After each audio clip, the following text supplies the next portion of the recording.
Hello. Back to Braid.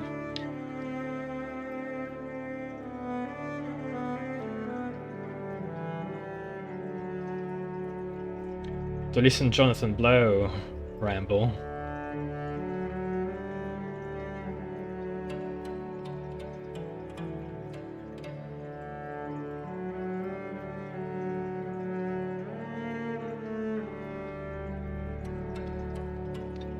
Alright.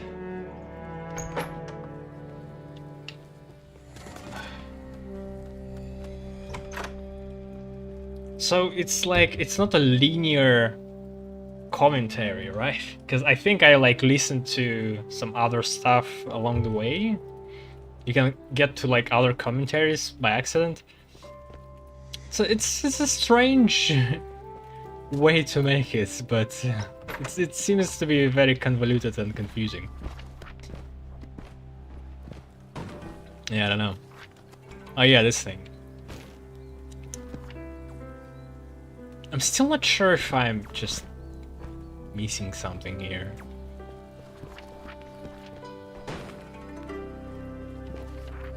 Oh wait. Yeah, I do. Ah, how the fuck did I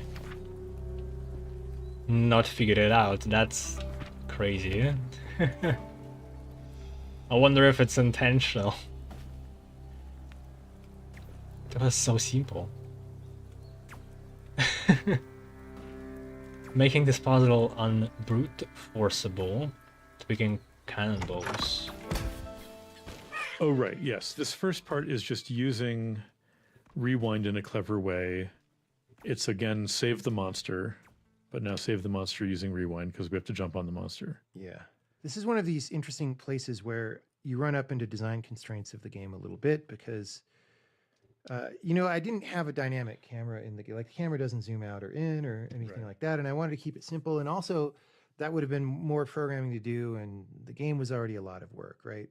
But in order for this puzzle to be not randomly solvable, it has to be kind of long, this period, because otherwise you, in the process of running around and rewinding and stuff, if you just happen to rewind correctly, you might accidentally brute force the puzzle. And in fact, with smaller versions of this, I did do that sometimes. So it needs to be like at least 2 cannonball wavelengths long. Yeah, something like that. And the thing is, it's almost wider than the screen, the entire distance that And you need to be over there by the time this happens. So yeah, it's actually kind of challenging for that reason. And it's a little bit ergonomically unfriendly while you're figuring it out. But then eventually, there's a pretty straightforward solution.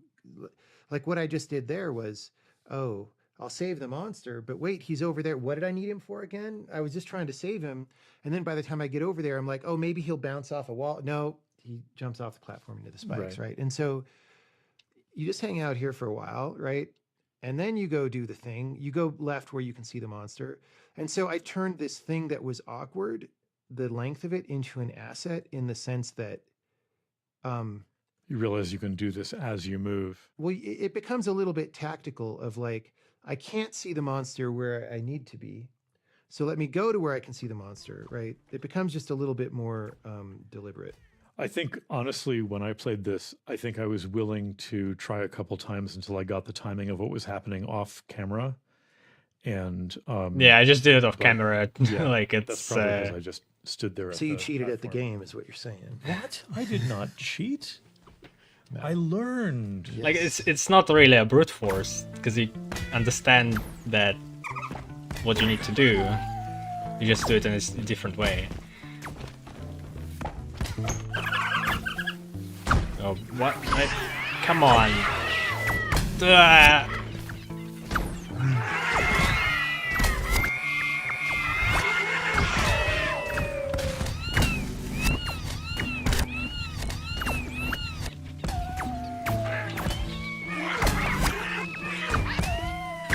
Please die. Thanks. Now let's deal with there's the herd of bunnies. I find the bunnies very frightening, by the way. Is it the visuals? Are they too cute, or is it the sound? I mean, well, many cute things are intrinsically alarming, but I just, what? they're relentless. They're relentless. The yowling is terrible. I think it's a I find them contrast disturbing on many levels. of Right. So them being this is cute the and point then where turning we into like alter the phase toothy between monsters. those two cannons to cause a collision which wasn't happening in the initial state of the world. Oh yeah, That this happened by divides the accident. frequency in two. And Maybe it's more nice than 'cause once. The first thing you do is you just run through all this and you're like, whew, I survived. And then you get over to these platforms on the right. And again, you have the platform think. You think, oh, maybe if I run fast enough and get the timing just right, maybe I can get in between those. And maybe you try a couple of times. And if the frequency were just a little bit slower, maybe there would be a solution that involved Yeah, like totally die, perfect rewind, timing. and then accidentally But instead, you're like, wait, it's set up It's not that kind of game. in a way Yeah, and if the where they cannon destroy fires too themselves off the slowly, screen. right, you don't really need to solve the puzzle. Even if Right. the timing were tweaky, you could just get up this ladder and through this hallway, right? You need that to be clearly not solvable in the default state here, right? And so, of course, the solution is to do this thing that some players have happen by accident, which is fine, right? Because then you still need to figure out what to do with it and or not to not to spoil it with rewind. Although a small percentage of players just luckily get this and all the bunnies are dead, so they don't really rewind. And then there's no puzzle at the end for those people. But that happens relatively rarely, right? Sure. Okay, so the other end of the tuning I just mentioned is this wide interval has to be wide enough that even if you're not good at the Twitch platform skills, you can pretty easily get up the ladder and over, right? Because otherwise, well, that would be very frustrating because now I got hit by the thing and I'm dead. I have to rewind and I've messed up the synchronization and I have to go back there and do it. And the good part of the puzzle is seeing this happen, seeing the things hit, right? And then you're like, oh. And it could be that people just don't have the idea to try this and it doesn't happen serendipitously here. But there's a few other occasions in the game where it could happen. Serendipitously. And so over the course of a playthrough, people probably see it at some point, right?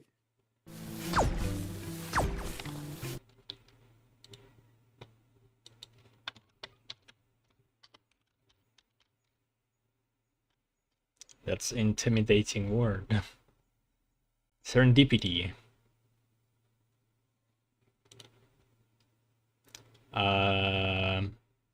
Randomness? Accident?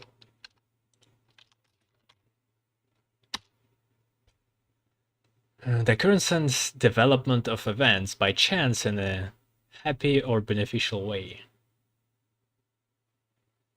Serendipity. Serendipity.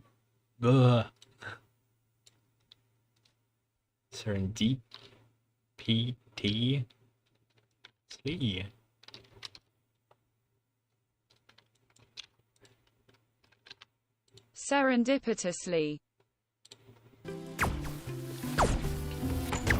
Learn something new. Now, there's another piece of delicate tuning here that you may not be that obvious. Yeah. It'll be obvious when I mention it, right? Which is, okay, when do Did it cannonballs by hit, accident. right? What's the radius of the ball? Because it's got fire particles around it. You could imagine, and we also could just choose to make it bigger or smaller, right? If it was too big, it would happen by chance. If it would was too happen- small, it would be maddeningly difficult. Yes. In terms of setting up this interaction, it shouldn't be that hard to do, right? You should just think about it and then maybe try a little bit and like, oh, I miss, I'll rewind a little bit more. Right. Once you get the idea, you want it to be relatively easy to execute. Yeah, but the easier that is to execute, the more often this happens by accident, Exactly. right? And also depending on how purist you're being, and I honestly don't remember the answer to this question.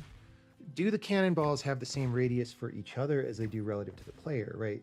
Because if you made it easier to intersect here to make this puzzle easier, you make the rest of the game harder because jumping over a cannonball is harder, right? And so I suspect cannonball to cannonball radius is different from cannonball to player and cannonball to monster radius. Well, it's reasonable for different types of particle collisions to have different cross sections. Sure. Yes. Justify it however you like. I justify it by, man, it's hard to make a good game, and we do whatever we can.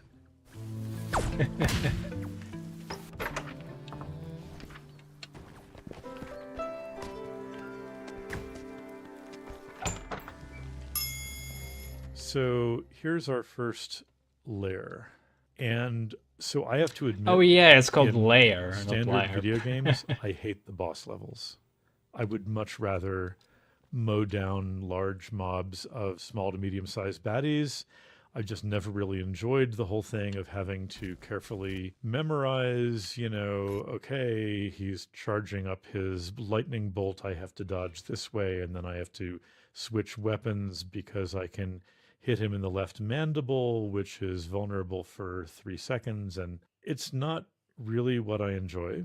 So the first time I played the game, I got here, I was like, oh, Christ, a boss level. Ugh. But this is almost a parody of boss levels, right? First of all, you can rewind, and so you can undie. That's nice. So, if he hits you, whatever. But of course, there's this other nice thing going on, which gets back to what I said before about the magic immune key is the one that I can't get back. He looks magical and powerful and scary. He's sparkly. He has the green and gold glow, but I'm not stuck in here with him. He is stuck in here with me, precisely because he's immune to rewind. I can go back and bonk him again and again and again, and he does not get healed. In fact, it's fun to even, if you time it right, drop the chandelier on him multiple times in the same fall. And Yeah, I just haven't go done that. up, down, up, down, up, down, and get a couple of hits off him. So, okay, he's designed to be scary. He makes noise. He jumps around. The world shakes at his footfall. But actually, once you know what's going on, you're in total control. His sparkliness turns out to make him less powerful than you are.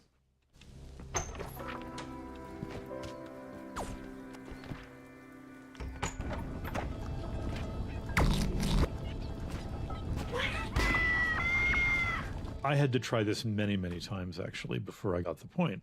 It's like all these things are killing me and trying to kill me, and so I rewind a little bit, so I'm alive again, and I get over there, and darn it, the platform is blocked, and what am I going to do?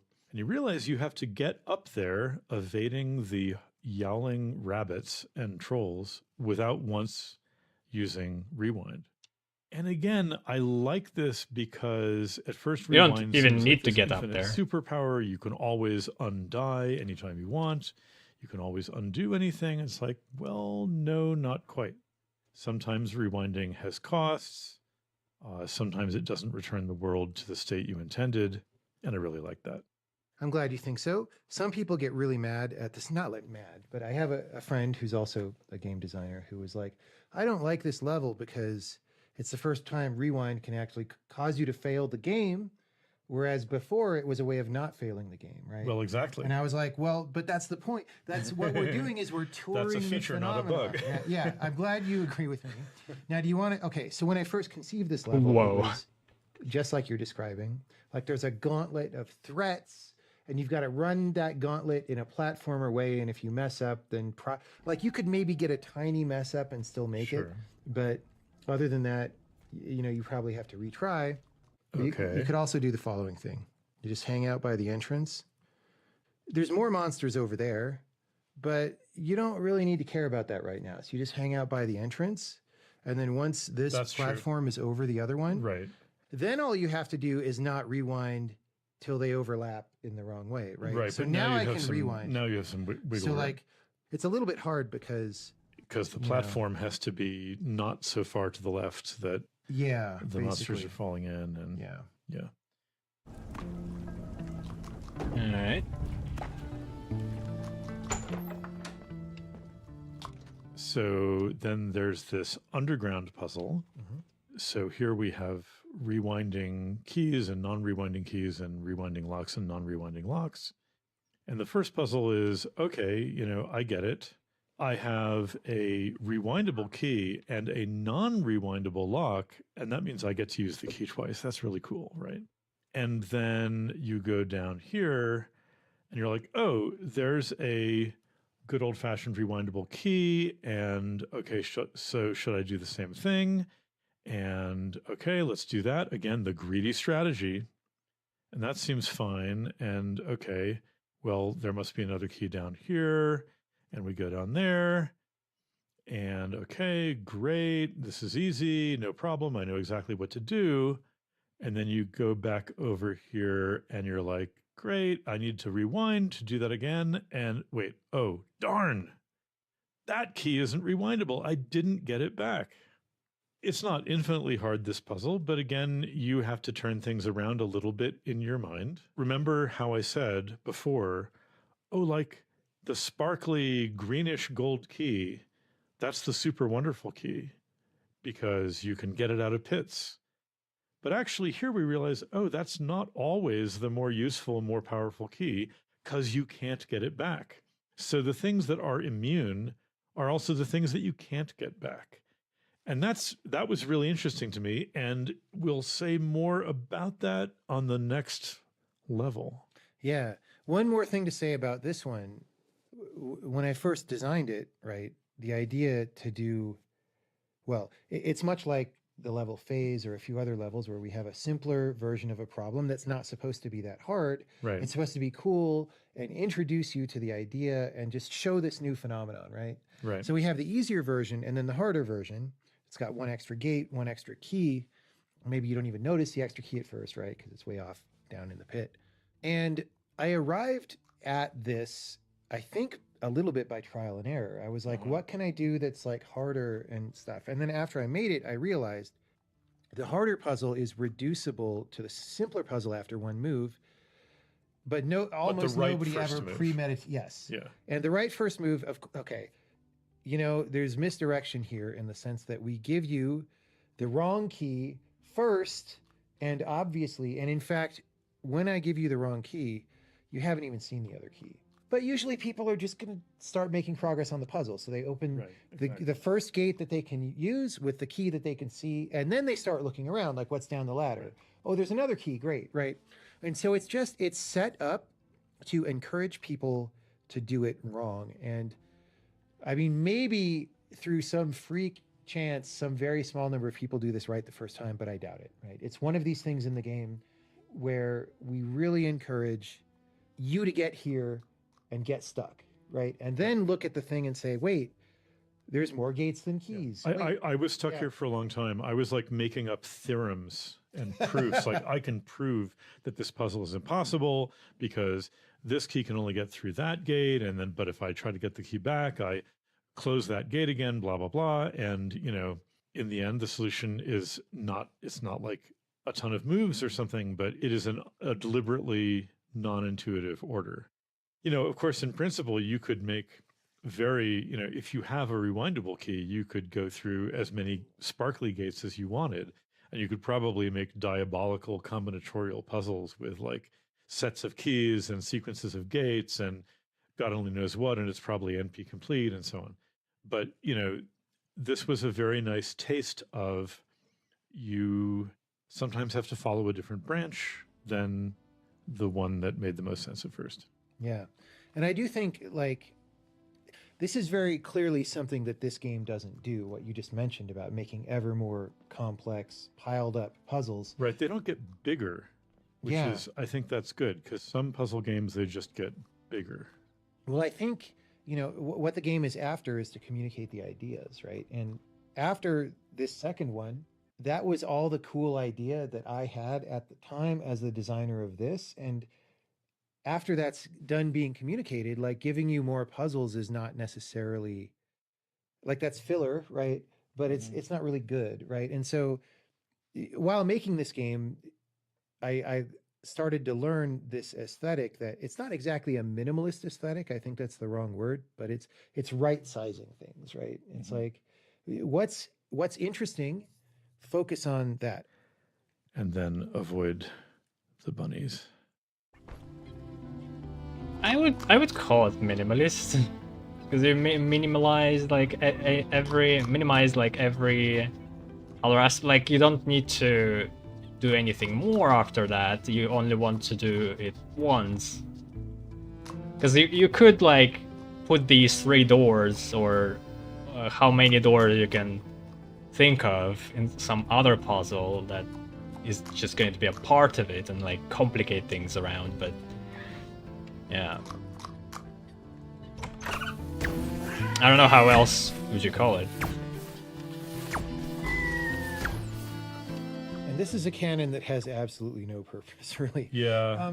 And I know. It's okay. It's one of those things, you know, we didn't remove it from the revised version of the game because it's there and we don't want to wreck the game and make it something that it wasn't. But it really was here to just add a little bit more tension to the level or A something. frisson of danger.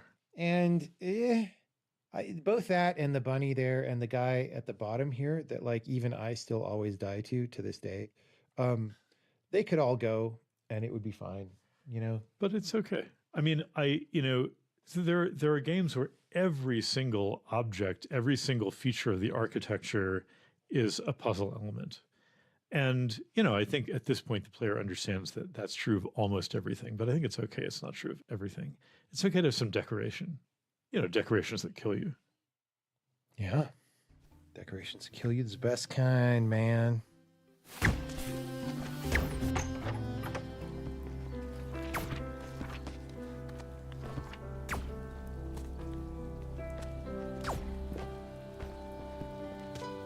Where's this goddamn cannon?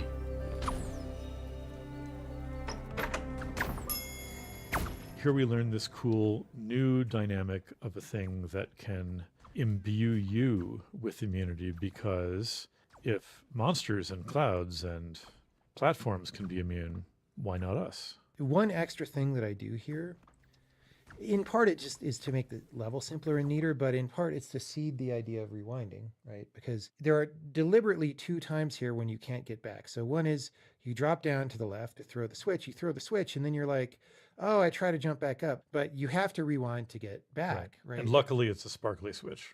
Sparkly switch, sparkly other platform, so they don't go backwards. And you see the monsters go back, which is like a taste of what the level is setting up, right? Mm-hmm. So then again, later, you're like, what does that platform do? You ride platforms in the game, but this one, well, it's got this little white sparkles or foam or something. You haven't seen that, right? So you have no idea what it does. But then maybe at this point, people start to figure it out, right? Right. I think I didn't recognize that this was a new type of thing with a new type of sparkle until I stood on it and had that nice effect of the particles glomming onto me, and now me also flashing gold and green.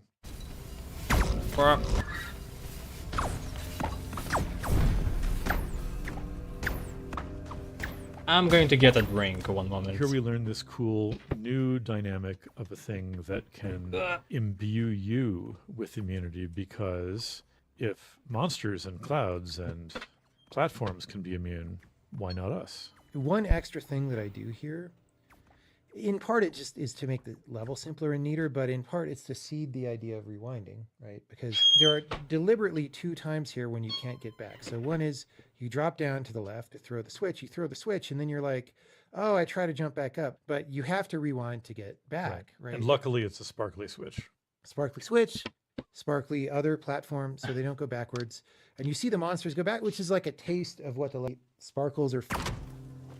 This was one of those, so sometimes I design top down in that, like, I have the idea and how do I make the idea happen, right? And sometimes I design bottom up, which is like, let me just explore the world of the level and see what happens and see what's interesting about that, and then figure out how to compose those things into bigger experiences. And this was very definitely a top-down idea, not a bottom-up one. It was like, what are the high concept things I could do with rewind? Maybe you have to rewind a really long time and maybe really fast. I don't know if the fast thing came initially, or I think I added the rewind speed multiplier specifically for this puzzle because I was like, it'll be cool to see things, because you've seen like time-lapse films or whatever where things, you just expose it. And you hear the music play fast and backwards, which sounds really fun. Yeah. And so this was a moment that I wanted to create in the game. And how do I make an actual puzzle out of it, right? And so you have to sort of make a little bit of an out-of-the-box connection that, like, oh yeah, I can still barely see this puzzle piece on the left-hand side, which is deliberate again, right? It's like, it's not right above you. Once you come off this platform, now we have a little bit of a gauntlet that you have to run again. I think so this one is a little bit different in a couple ways. One is if you mess up, you can rewind and you don't take a penalty because that door is also rewindable, right? Right. So it's really just about getting there. It's not quite like irreversible, which was irreversible, right? Right. We don't want to do the same thing twice here, but it's interesting to give you something to do. And I kind of, in a video game way that doesn't have that much to do with time or anything, I just like that you kind of have to dodge the same bullets twice because they come up through the spikes and they go. Yeah, I mean, It's I a guess I solid just start. died a zillion times on my way back That out, works. and I didn't care. That works too. That's, we don't keep a death count in this game, but if we did, for a lot of people, it would be very high. Oh yeah, the the cannonballs go through the floor.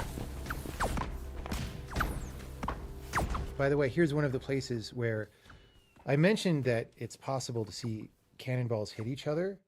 Here, they're tuned so that they hit each other like every 7 or 8. I forget. Right, because the frequency is a little bit Right. different. It's Yeah, like a it's beat. like every It's like 10 a or beat something. frequency. Yeah. Right, when we have these two frequencies that are slightly different. But so you're basically guaranteed to see that in the course of solving this level. Now, whether you pay attention to it, who knows? Because there's a lot of stuff happening. But There's so like you're saying some monsters falling and all some that. people might see that, and even without having solved the previous puzzle. Yeah, it's a way. It's like if you haven't ever thought of the idea that two of these things colliding might destroy them or interfere. with It's them, just maybe like a they pass through each hint. other. Who knows? It's a video game, right? And so this is a demonstration of what happens, and maybe that helps things click. And even if it doesn't help it consciously click, like even if you don't go, oh, let me go use that in the other place, it maybe percolates a little bit over time. I see. Yeah. So if people gave up on that prior puzzle and walked right through, then this would suggest something that they could go back the Yeah, because they might, if you don't have the idea of stopping the bullets, it just looks unsolvable. Again, Right. you're like, the only thing you might think is maybe there's a bunch of rabbits here and maybe I'm supposed to bounce off a bunch of them and get up, but you can't actually do that, right? I hope not.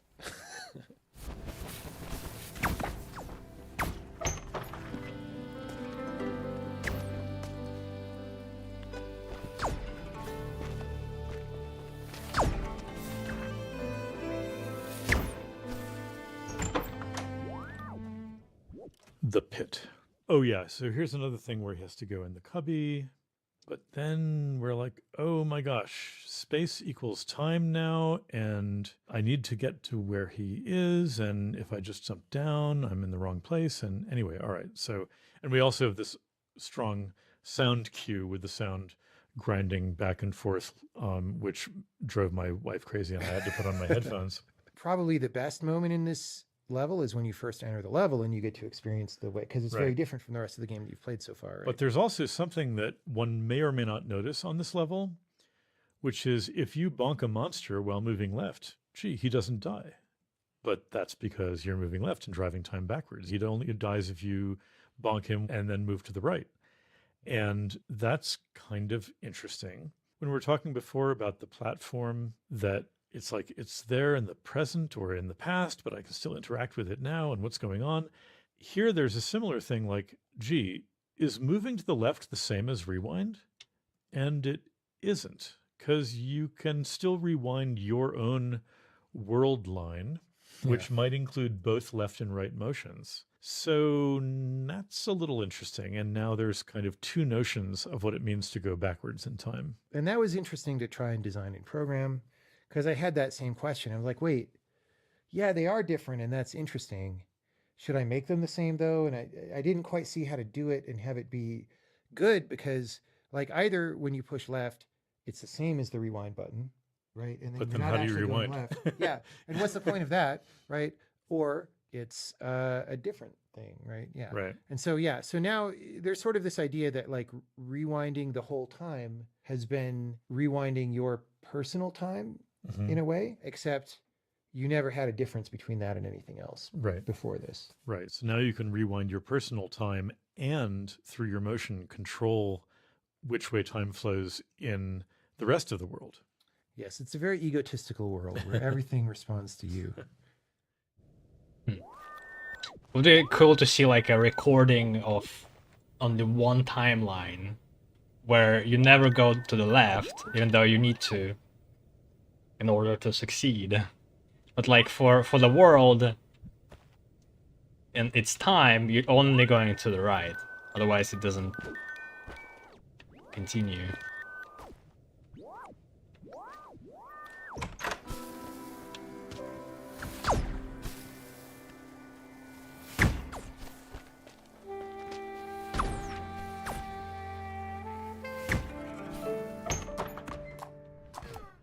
Movement by degrees. So, the first part is kind of tricky, but it's sort of clear what to do. Now we're really having to deal with a mixture Hello, JJ. of rewindable and non-rewindable things, except now the non-rewindable things mean things that trundle forward in time, whether we move left or right or not. And so we have to deal with that, and it's fun. By the way, I like the art on this world too. The sort of, you see all these childhood things in the background. And of course, it's very nice that the snow falls up whenever we're moving to the left. Took some doing. Yeah. I'll tell you. Why not just run the code backwards? I don't understand. Anywho. So then the hard part, of course, here is dealing with the 3 cacti later on. For me, it took several tries because I was like, oh, wait, okay, I see what I have to do. There's a couple places in the game where I felt like, okay, I need to build up a time bank, right? I need to sit somewhere for a while until I have enough to rewind, because you can't rewind into things that haven't happened yet. Yeah. And so I did that, and then I realized I needed to do the fast rewind to move to the left quickly enough, or at least that's what I thought. And it took me a couple tries. And then, of course, after doing that, I worked a lot harder to get 2 monsters onto the platform so I could get up a little bit higher to the ultra super secret places. And that was fun. Right on. Yeah, of course, it's also, as you say, when you're to the right down there, the 3rd cactus is like just sitting there up. And I remember feeling like, well, when does it go down? The question is where? Yeah. Because Yeah. we're in this world. And that's just a kind of neat, like by this point in the game, you've done that enough that that's not new, but it's still a little bit, it's a slightly different permutation of that than you've had to do, right? Yeah. Yeah.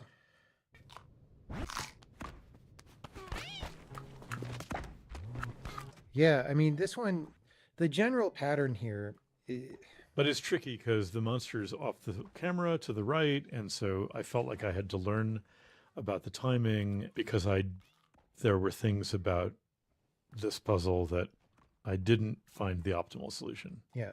One thing I do a lot in game design is, at first you see a puzzle, you're like, what should I do? You start getting an idea what to do. And if it's the right idea, we make it pretty easy to establish the pattern that it could work or seem like the right idea. And here with these 2 guys, right, I'm standing way down here, and it's not that hard once I figure out where they're down. But then right? what do you do about the 3rd one? Right. And there's no way to get over there fast enough. Well, and it's just a simple puzzle trick, first of all, that like, wait, he's up the whole time over here, right? And so the smart way to do it, or the efficient way to do it, is stand up here for a while. So you have a big fat target to hit while rewinding, and then you go do the other stuff, and then you rewind fast and hit that, and then you just go up. But you actually have plenty of time, right, to hit the monster. Yep, that's pretty much it.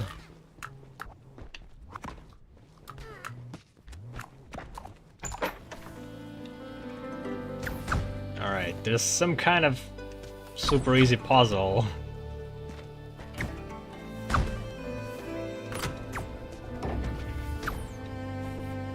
Meshed up.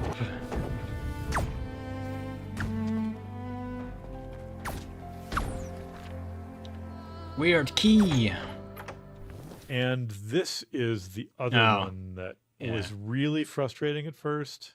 And at first just felt like some cruel new tweak of the engine. And then one realizes that the punishment is just and fair, and that it's the same engine that's always been there. You just have not encountered before a good old-fashioned rewindable key, which you are trying to carry to the left. And you can't, because when you move to the left, it's going back in its timeline. And in fact, it took me a little while to realize that even when I'm walking on a platform, it's like, gee, why is it kind of bobbing along with me? Oh, I'm not carrying it. it just happens to be moving backwards in time in sync with my moving to the left. The title of this one, Fickle Companion, kind of, it's like, how do I get this thing to stay with me? It's always jumping away from me. It just takes a while to realize. In fact, I may even have solved this the first time without quite realizing the logic of it, just kind of trial and error. Sure. But then on my second and third playthroughs, I'm like, oh, this is behaving exactly as it is supposed to behave. Yeah, when you try to And, get then to the you have to play on star, you platform, really need keep to the monster alive. understand how this key Key in works. the right place. Yeah, and that took me a couple of tries. It's like he would get the key, but then I was behind him, and then I was following him, and then I didn't get the key in time. There's a nice little chime when you kind of reacquire the key and restart its writing. And then there's this ending part also is very nice, where you have to get the key from him. You can move left through there. Then you have to get the key from him again to get through that second gate. And then I sat there for a while saying, but how do I get back out? Yeah. And then I realized, oh, I can just rewind out because it's a sparkly puzzle piece. You know, you could come up with ways to make it a longer Yeah. puzzle, but Right. I felt like at that point Yeah, the job was done, right? yeah, and here you can just sort of pull the ripcord and rewind out. And then I loved the fact that the space equals time mechanic is still applying to the stuffed dinosaur's speech. And, that was really fun.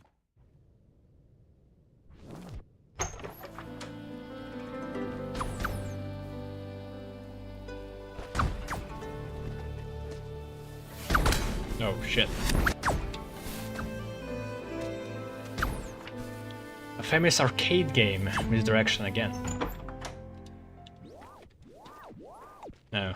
This is Jumpman, and of course, Homage. And we get over here, and of course, we're doing the thing that we were trained to do when we played Donkey Kong before most of our listeners were born. And then you get here, and you're like, wait, hold on, he's at the top of the ladder. What am I going to do? So the first few things I tried here was, well, I could rewind, but oh, no, it's still the same situation. I'm just undoing and redoing the same situation. And, again, it's this kind of nice joke or misdirection that, well, that's not how you're going to get up onto that platform, even though you played Donkey Kong as a child. Yeah, And for look, me, you it can wasn't ride that misdirection guy because I up. had I mean, maybe how long practically did it take no you to think of that? experience with Not that. sure. I mean, Maybe I think not that long. Not too long. I mean, again, it's sort of like most things are there for a reason. He's there. We can make him go backwards. Backwards is up. We can jump on top of them. There's that platform there. But still, it was very satisfying. There's a certain kind of puzzle mindset, which is I have faith that everything in this puzzle is not random. That guy's over there. What's he for? Right. Right. Because the game could disappoint you by adding lots of random guys, and then you stop thinking that, right? But there's also some faith that I think the designer of this game enjoys things that are deliberately not quite what I expected first. Yes. And so, what you mentioned about the climbing up the ladders, that was very deliberate. And it's a little bit of a joke. Again, not a super funny joke, but it's like mildly like, I see what you did there, right?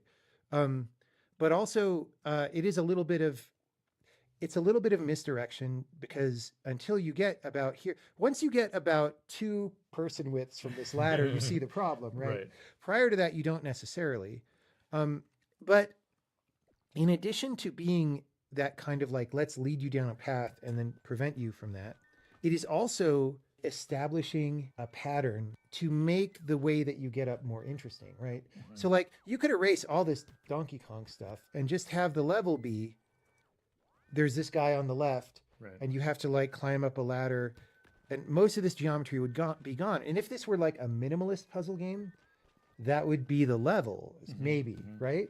And then it would be just kind of a tweaky, weird action thing. Right. But in the context of this other, and I'm going to use the word like fiction here or story of what you're trying to do, which I don't usually like using that language, but there is this, you have this personal narrative of like, I'm trying to go up the Donkey Kongs, right?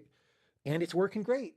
I'm just doing some light platforming of dodging the guys. And then you get here and then you have a problem. And then the guy on the side is like, it amplifies how interesting the thing is that you're doing, right? As opposed to just oh, I used the guy to get up on a ledge I wouldn't normally be able to get up on. That's kind Right. of boring. Well, and of course, this is a very humorous level, so we're getting a sense of the author's sense of humor here. It's a cuter version of misdirection than what we're talking about with the 2 keys and the 3 gates. But there's another nice thing which is going on here, because just a moment ago in the previous level, we were like, oh, wow, now you have all this control. You can reverse your own world line, your own personal time, and you can control the direction of the world. My gosh, what can't you do, right? You could control everything. But you realize here that this mechanic where space equals time also creates new constraints. It's not just more control than before. And one of those constraints is if he's at the top of the ladder and you're at the bottom of the ladder, and there's kind of axiomatically, you have to look for a different path. And recognizing that is, of course, very important in the very next puzzle. Oh, and there's this really cute thing of, oh, gee, there are 2 ways I could get to that puzzle piece. I could approach it from the left or from the right. Yeah, And then you try to approach from the right, and you're like, what happened? My key, it just broke. Why isn't the door open? So cruel. And then you realize, oh, it's not open because I just attempted to open this gate while moving backwards in time, and the mechanics of gates doesn't like that. And so then you have to go back and do some of it. You have to get back up there again. And well, you have to leave the level because the key's destroyed and you can't rewind it. It'll yes, never come back. which is slightly, I admit that's slightly frustrating that you have to go back to the clouds and do some stuff over again. But, it's a lesson well learned. Well, so it is a little bit mean. This is like a mean moment in the game because in the same way that earlier in the game, like with the gate example you mentioned, it's set up so that we're really encouraging you to do it wrong. Here, we're also really encouraging you to do it wrong, right? And Oh, right, it's true that one also, if you use like the wrong key, you're kind of screwed and you have to Yes. restart the level. I did find that a little frustrating, I admit. well, yeah, but it's intentionally, Sometimes you have to bring the pain. yeah, it's intentionally a little bit like here it's so much apparently more straightforward. The key is right there. Yeah. The gate is right there. Exactly. Now, you should have been wary from the fact that there's 2 gates to the same thing so simply. And honestly, you should have known that walking left doesn't do certain things by now, right? Because that's what you've been doing for like, I don't know, 10, 15, 20 minutes at this point. But most people do it anyway. They just sleepwalk into it. And that the way that I thought about it was, it's a little bit like a smack to wake you up if you're sleepwalking through the game. Mm-hmm. And like what you do matters actually, Yeah. John Blow It's a just mild negative smacked you. experience in the middle of a bigger game that's hopefully a positive experience. It's also the fact that the key is sparkly and immune to rewind means 2 things. One, as we'll encounter a couple levels later, is it means you can carry it to the left. And the other is that you can't get it back after you broke it. Yeah, and there's no way to get in the rules of the game.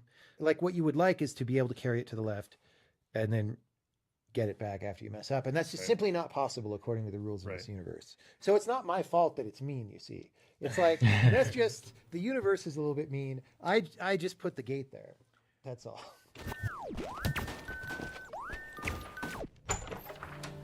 The game sounds complicated. Yeah,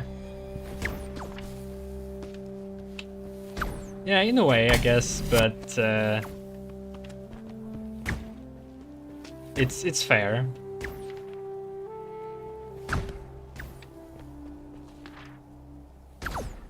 One of the Chris's favorite levels. Oh, this one. I wouldn't call this one my favorite. Hunt in this world. This is one of my favorite puzzles in the game. Because again, you think you know what to do, you've seen this a couple times, whatever, and you bonk them, but then you start noticing that, well, of course, they get unbonked when you're heading to the left, or they don't get bonked at all. And so you're like, oh, okay, I have to bonk them when I go to the right. But wait, I have to get back down there and bonk that other guy moving to the right. But now I have to get back over there and I just unbonked that guy. And how am I ever going to do this? I think this is one of the strongest combinatorial puzzles in the game, in the sense that you really have to see, I can bonk them all, but I need to do that in order in their x coordinate from left to right. Once you work that out, and you have to go to the left, but not too far left because you don't want to unbonk that guy that you just bonked. And then there's a nice little lagniappe, I think, or, there's a nice little joke at the end where you think that this scheme is going to fail miserably. Yeah. Because you think, oh, well, okay, I planned this out so beautifully, but wait, that last guy is to the right of the ladder. But then, lo and behold, the gate itself is sparkly and it's open now, and it's okay that he's alive at the end. And as a little extra thing, I was just feeling neighborly toward the trolls at this point, so I resurrected all of them before leaving the level. Okay. I just felt that was the let's do polite. that. That was the polite happen. thing to do, Yeah, they're your buddies, right? Yeah, They helped and you get where you are today. You exactly. should acknowledge them. And it's true, they look a little grumpy, but who doesn't, And so I just wanted to leave this level with them all alive. I get you.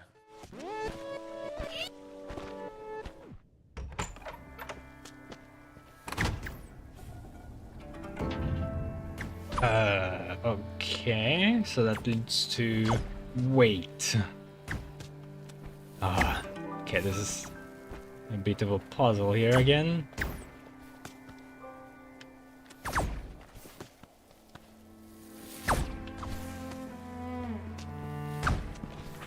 I don't know why would you do that. It's not that interesting to simply just kind of making you to do the puzzle of no So good now, right away, we're faced with exactly reason. the same situation. He's at the top of the ladder whenever we want to get up there. What are we going to do? Oh, it's got to be something involving those gates.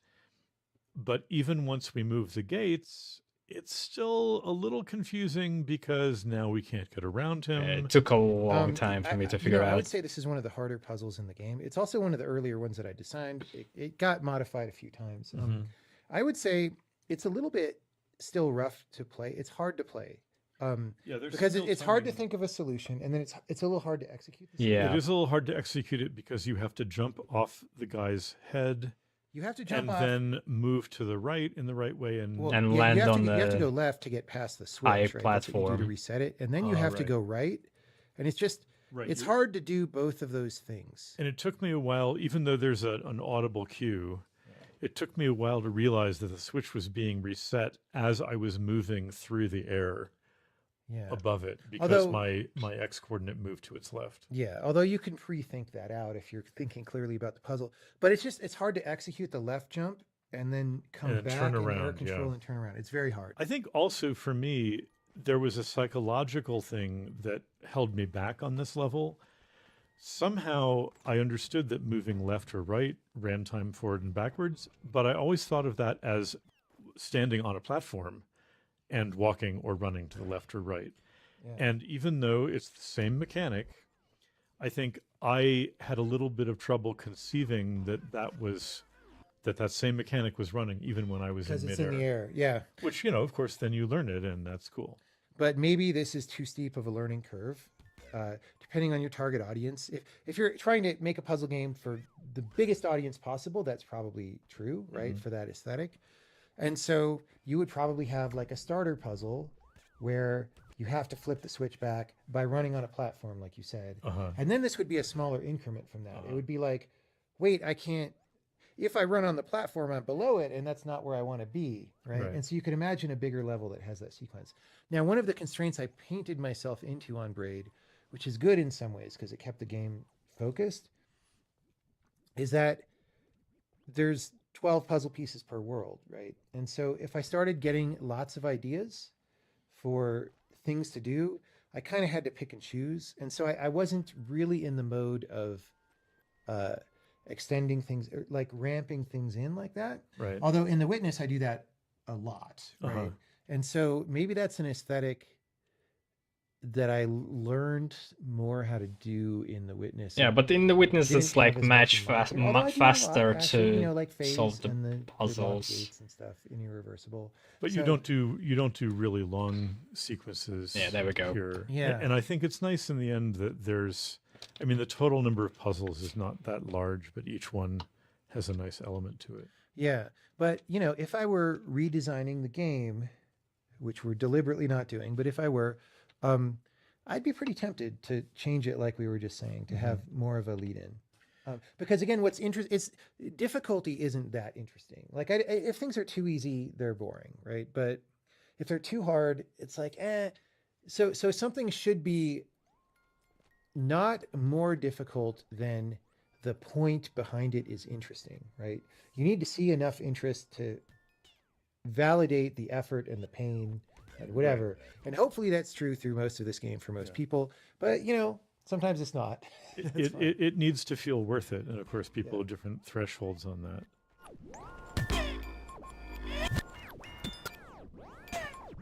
So we have to do this left and right jumping a bit here as well, right? Because we need him to survive. Well, and you get the can sort of key. go up here, I guess, but like you can do it this way and avoid the jump, Oh, I which is weird because didn't figure that out. well, you could also doing a left jump is tricky because you have to go far enough left to get him alive again, Right. and then air control to the right. Exactly. So the way I solved this was I jumped on him, I bonked him going to the right. I resurrected him by going to the left midair, and then I had to go to the right in order to get on the platform, and it was pretty delicate. So, but right, I mean, that ladder is right there, that planter or whatever it is at the top Yeah. is right there. So maybe this is a good example of a place in the game where That's funny. there is a twitchy So solution and that's a like more an relaxed and intentional insightful solution. Again, it was a long time ago, but I think I was trying to tune this to make that solution impossible, and that Oh. it's still. I got it probably after 17 or 18 tries. Yeah. It wasn't that many, But but yeah. it took so me a you'll little note that I made it less obvious because the platform is really high up, so that you can't see the monster while. Uh-huh. necessarily, right? True. Until you Right. jump way down there, right? And Right. that makes it so you have to be a little deliberate. Right. And that was one of the things. So again, when I made the level, I was sort of thinking, how many times can we like have the player loop through that empty space in different ways to do what they want to do? And it's sort of like 3, right? Or 5, I don't know, depending on what you count. Because you've got to stomp on the monster, you've got to get him alive again. Then you've probably got to knock the key down there, and then you've got to go down and back up and get the key and then up, right? So like it's kind of cool to do these figure eights. That planter makes me think of Edward Gorey somehow. Which one? That, the urn or vase or whatever it is at the top of that platform. Oh yeah. It's sort of one of the column tops that we Right, use. okay. Yeah. I guess it could be a vase. This is, back in the day, we had to ration our efforts, and so we reused graphical assets where it made sense. And so what this really was is, it's like a nub that marks the end of the platform. It's a little bit suspicious because obviously there could be a flat platform here, Right. but it's like, go to the right and go. You want to go to the right and go through the gate, right? Yeah. And so jumping over this to the left is not necessarily something that people are going to think of. And then even if they do this, if you fall to the left, you get back where you started, and it's not necessarily better, right? I see, yeah. So you have to really jump to the left. And then go all the way across. And then go across. Okay. If I were redesigning the game, which we're deliberately not doing, but if I were, I'd Wait, be pretty tempted to change it, like we were just saying, to have more of a lead-in.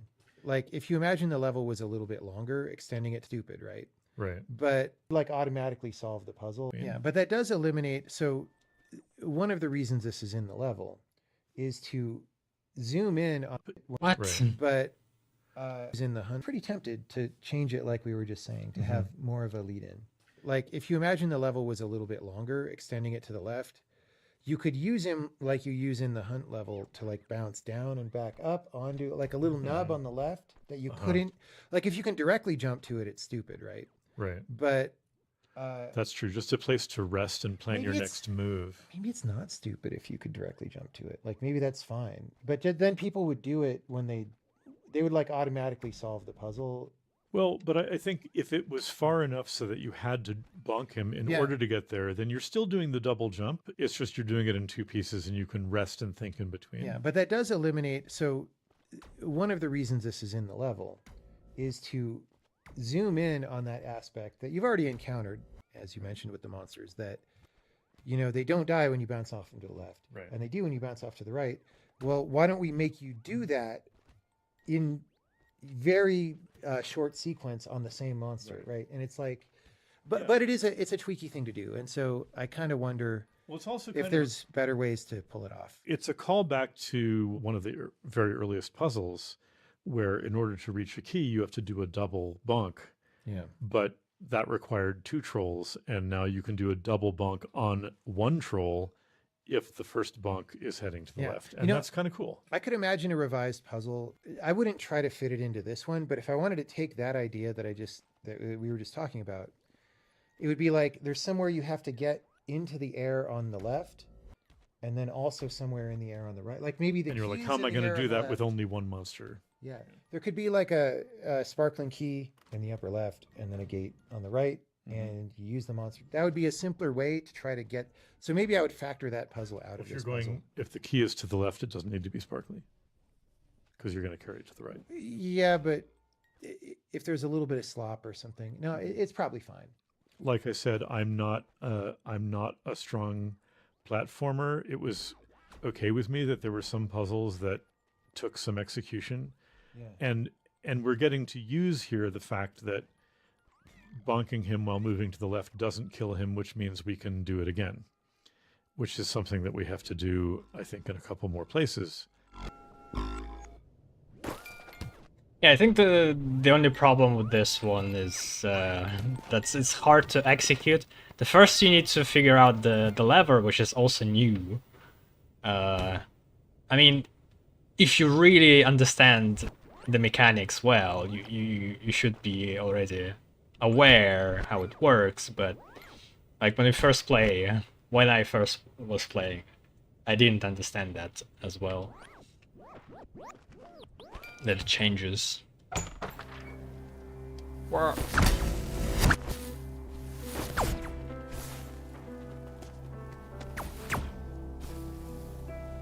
Chris likes this level is symmetric. How this level is symmetric. The reappearance of the gotcha gate. Movement Amplified. Is that another novel title? No, I mean, It makes sense in this level. it was where this came from was these two levels. I was originally thinking of them as being kind of parallel to each other, and they Right. ended up maybe not so much. Well, right? when you get on the cloud train here, including Yeah. this first pair of cloud trains, Yes. again, so for me at least, for the style of games that I like, this was another one of these wonderful moments where it's like, oh, so is this a new object? Like, is this a super fast conveyor belt? Because you find those sometimes in games, right? Oh yeah. But no, it's the same engine following the same rules. It's just that there's a little bit of a recursion here where, well, you're standing on some moving clouds. As time changes, the clouds move, but that makes time change more. And it's also kind of confusing at first, right? That it speeds it up going in either direction. But think about it, it makes sense. If you're running the clouds backwards, they move farther to the left, which means faster backwards.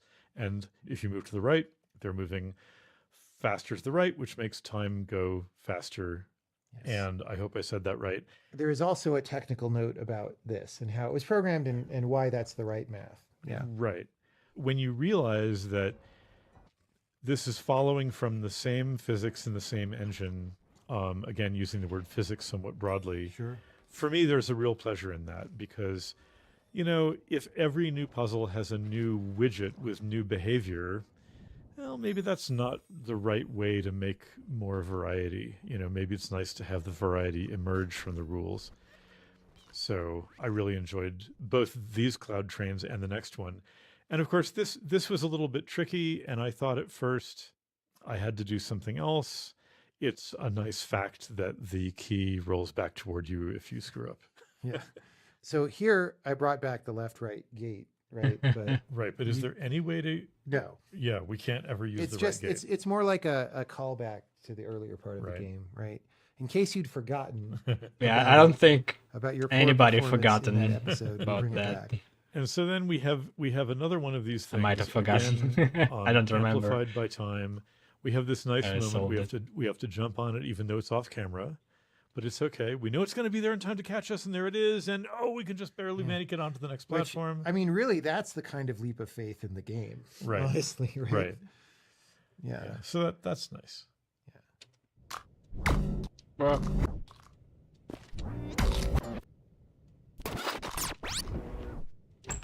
oh wait, there was something else. Infinite series? Programming World 4 so that these clouds would work was pretty interesting. Every frame, a video game must know how long it should simulate the motion of its objects in order to make the rendered scene look smooth. For most games, the simulated time matches the real time measured by the clock on your wall. If the game is displaying at 60 frames per second, then each frame should represent 1/60th of a second of simulation time. Braid plays around with time very heavily though, especially on this world. Through World 4, we use the player's speed at the start of the frame to determine how much time should be simulated. But as explained in another note on this level, when you're riding on a moving object, this relationship gets very complicated. It appears to have an infinite regress, where your motion causes the platform you're riding on to move, which causes you to move even more, which makes time go forward more, which makes the platform move further, and so on forever.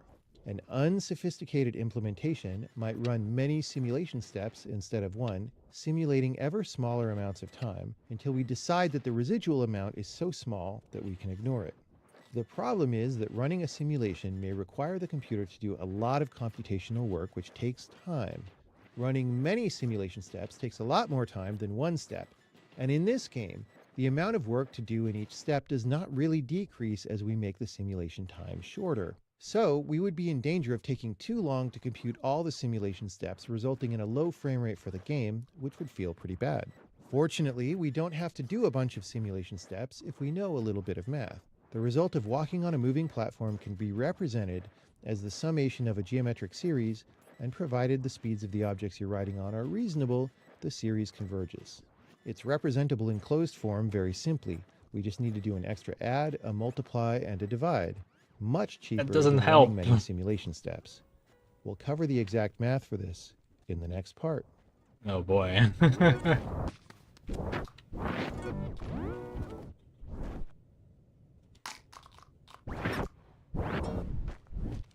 Wait, what? Did I get to the same place?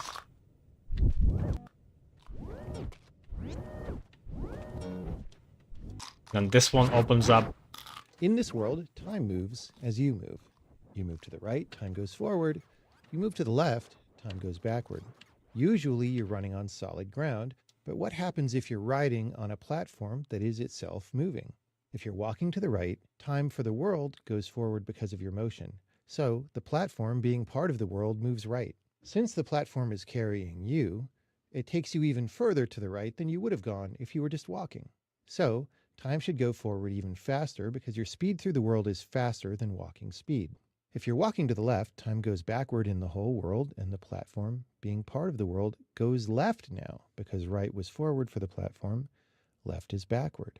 This carries you further to the left, which makes time go backward even faster than on solid ground. So interestingly, time goes faster in both directions. Riding on a moving object acts as an amplifier of the amount of time that passes both forward and backward, as long as the object is moving to the right when time is forward. If the object is moving to the left when time is forward, it works against your walking speed, so it reduces the amount of time that passes, so you go more slowly, again, both forward and backward. Since before you get to this world, the game involves riding on lots of moving objects, the game would be incomplete if it didn't explore the interaction of platforms with the world for time behavior, and the player would miss out on some weird moments. In this level, I wanted the player to interact with a surface moving forward and a surface moving backward. I wanted them close to each other so you could see both moving at once.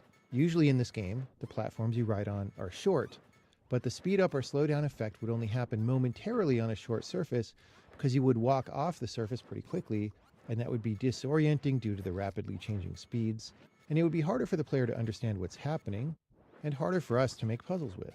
So I needed a way to make long platforms. Here I did that with cannons shooting clouds at a very fast rate, though on the right side of the level we have a comically large cloud that floats by for no apparent reason.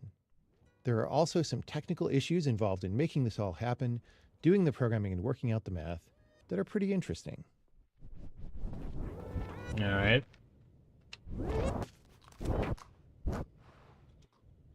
Yeah, I feel like... What the fuck? I'm going back? This is confusing. Like, commentaries. Yeah, I don't know. This is very convoluted in terms of where they put their commentaries. Because, like, this part that just played, it would have been better if it played the first time to explain how it works, even though it's still easy to understand, even like in Moriarty's commentary. But like after that Moriarty commentary, it's no longer that much needed.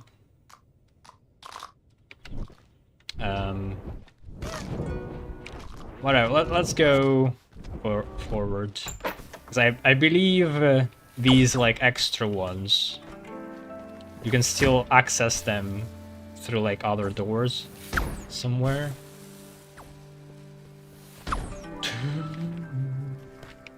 Even if I miss something. This puzzle stands on a shaky foundation. One of the designer's favorite puzzles. Chris likes it too. Designers? So we noticed that the key, like the bunny, was there any other has the designer purple than glow. John Blow? So we know that it's something that both we and our shadow can interact with. And, you know, that gap is wide, but not so wide that I didn't try a couple of times to get the timing just right to jump across it, and it's just a little bit too far. And then, of course, the solution is our own shadow leaps across and hands it to us as we reach out our hand just far enough to catch it, and he dies in the spikes, but he sacrificed himself for us. There's two things I can say at least about designing this. One of them is the tolerances required to make this work are actually kind of tight again. Anytime you jump, right? Oh man, we you have already a went choice through of how this. close to the edge of the platform do you jump? Is he going to explain It has it to be completely impossible to jump across the gap from the right, otherwise the puzzle every is ruined. At time the same in every time, as interview? we want this gap to be wide. We also need it to be narrow because when you're standing back on the other side, it needs to be plausible that you're grabbing the key. Like you need to intersect with the key as it arcs over. And it's actually pretty hard. I feel You know like those it movies would where be there's a parallel U. it would been better if like they recorded a whole bunch of like interviews and then picked which one fits better from which person to which they talked to. And if it's like all that different, I guess you could include a repetition if there's like different ideas flowing around, but I don't know. This seems like too much of the same. You know those movies where there's a parallel you in some other universe, and, you know, then there's this awesome scene where finally you and they meet and, you know, reach through, I don't know, a mirror or whatever the thing is that separates us from that parallel universe, and it's poignant, and I don't know, like that to me, this was a really cinematic moment. And I felt for him. I mean, he's dying. He's dying to give us the key.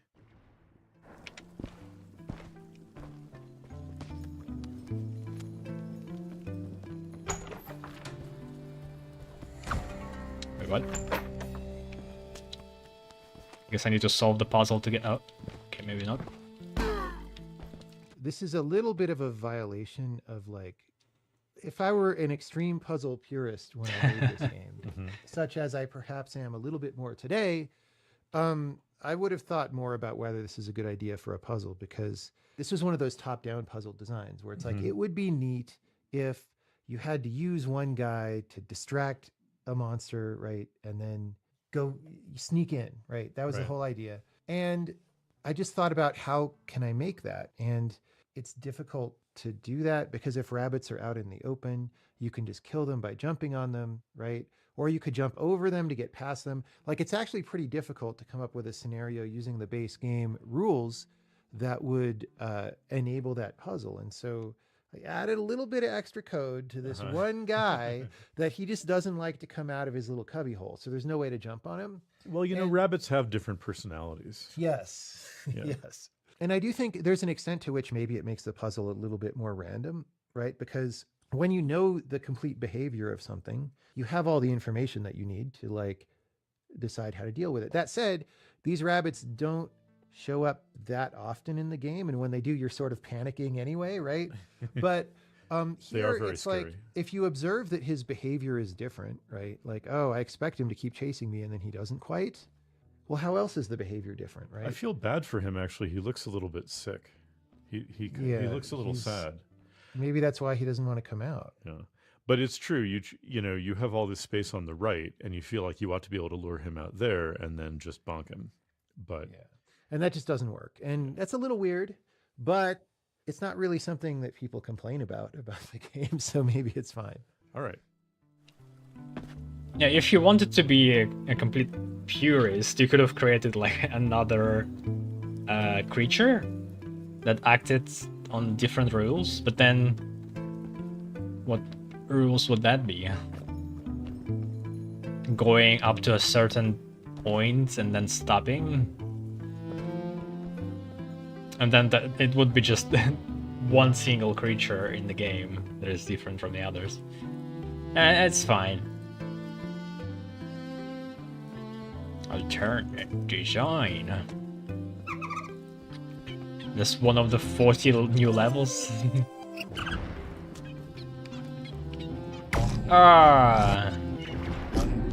So it follows the closest target, I guess. Well, kinda know what to do. Just need to execute it.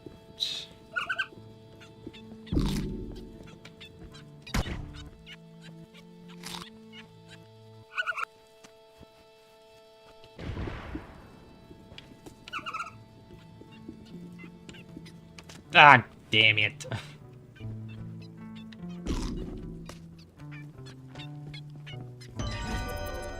There we go.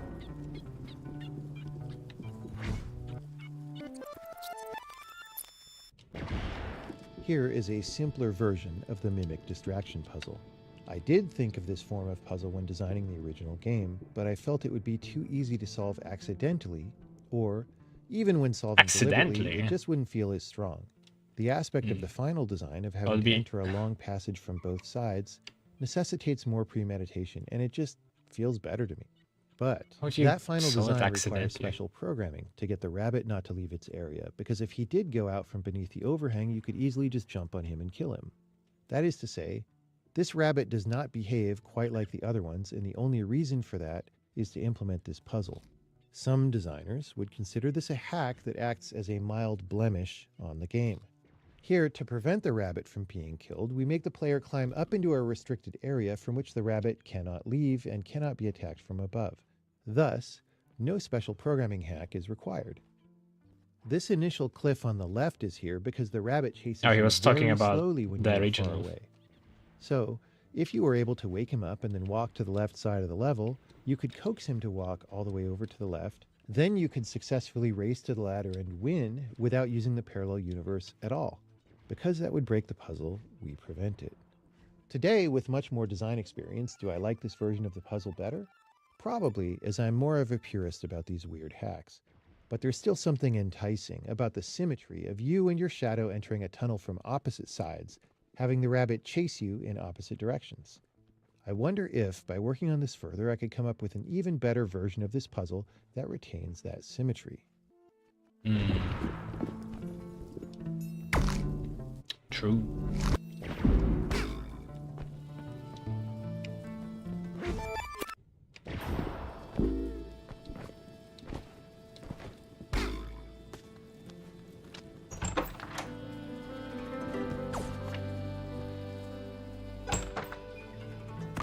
So let's see. The next one is crossing the gap.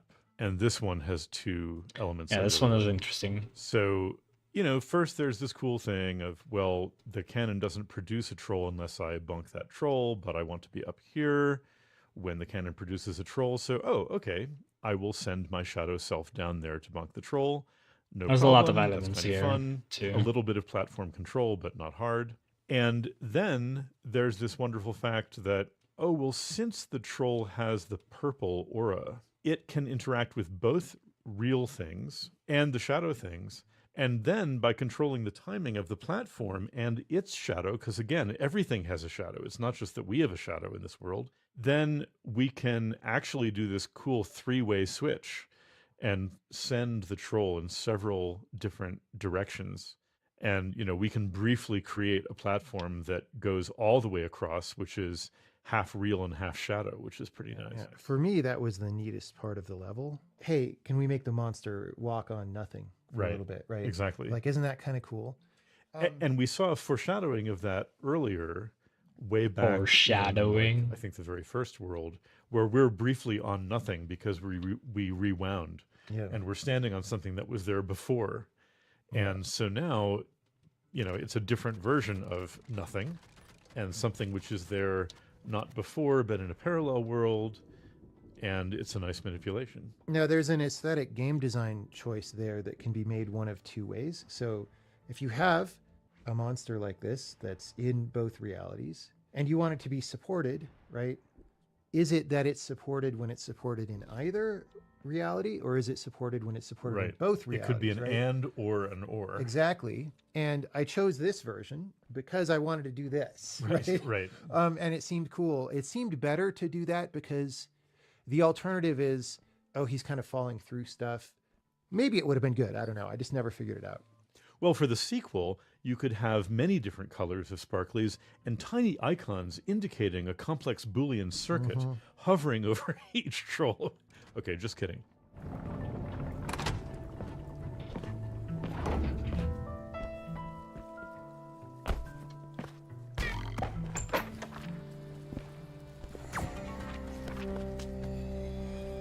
Ah, damn it.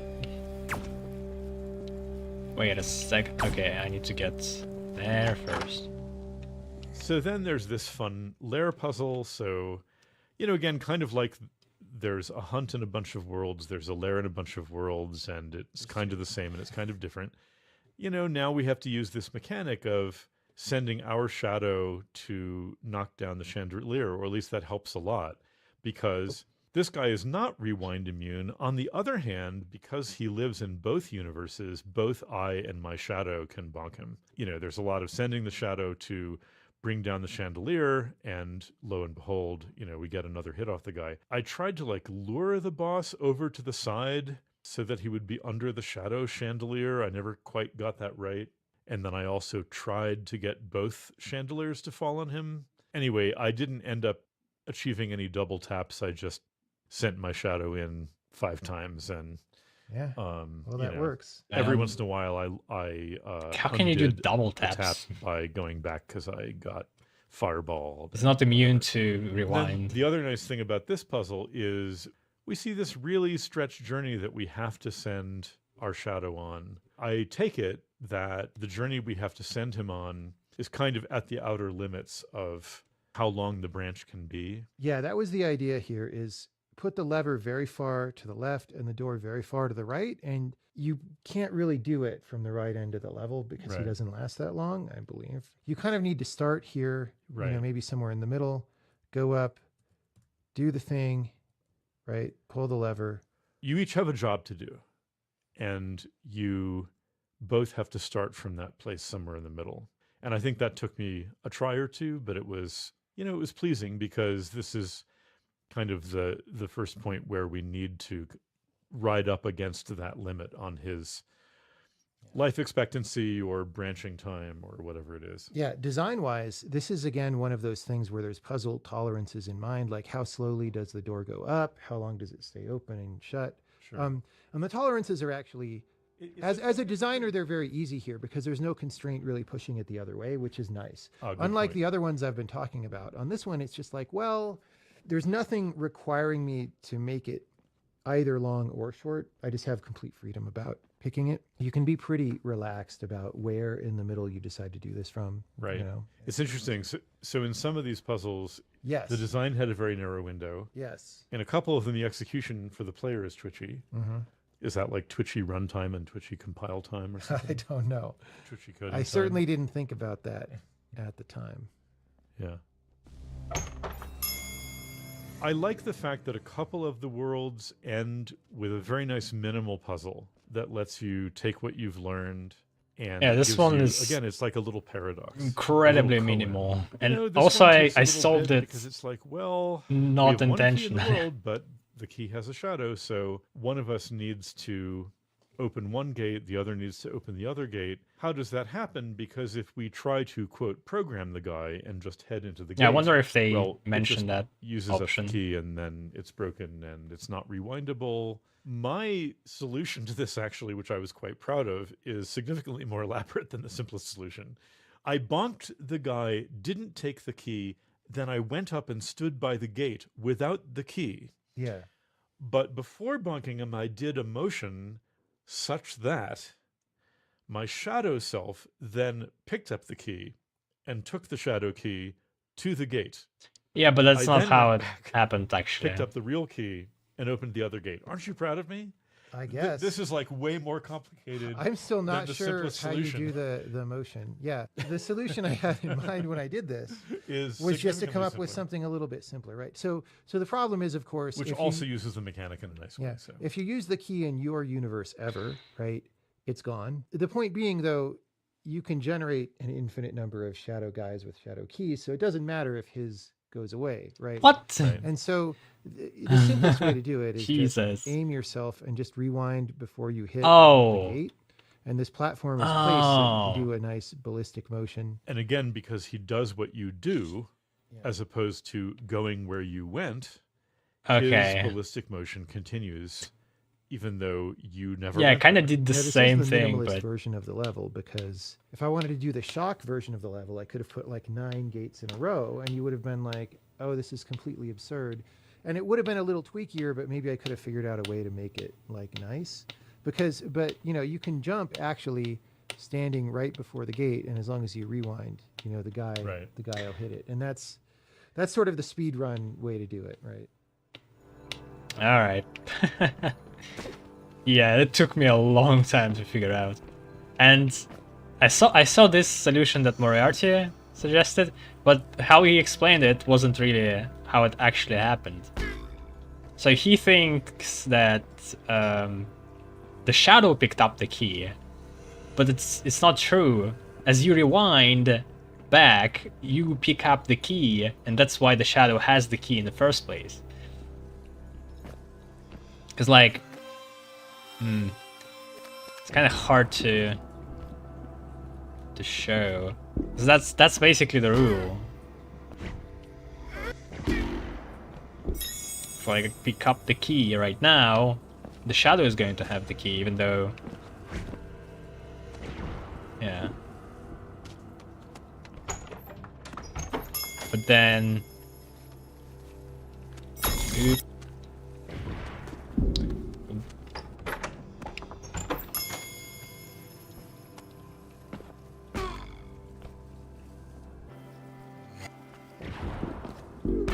I guess it works both ways, explanation. So yeah, basically how I did it is going super close to it. And then the shadow is just taking one step further when it stops existing.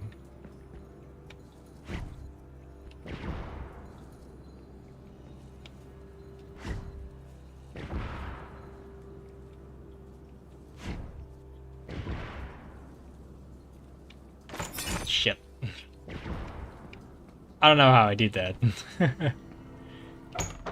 I think I had more acceleration. That's funny.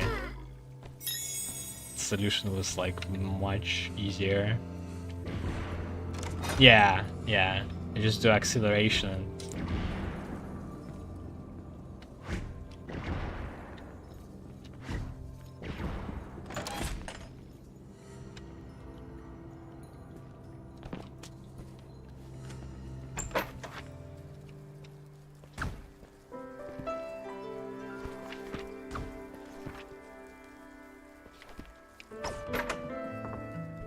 So then in, let's see, window of opportunity, this has a couple nice elements. You know, there's this coordination in the first part about one of us, me and my shadow, needs to open this gate. Another one of us needs to open that gate so I can get back out. And then, one of us needs to be over there to drop through. There's a little bit of timing. It's not too bad, but a little bit of timing involved in, oh, this purple glowy gate needs to not be unlocked yet when I'm jumping on it, but then it needs to be unlocked by the time I'm trying to get back out.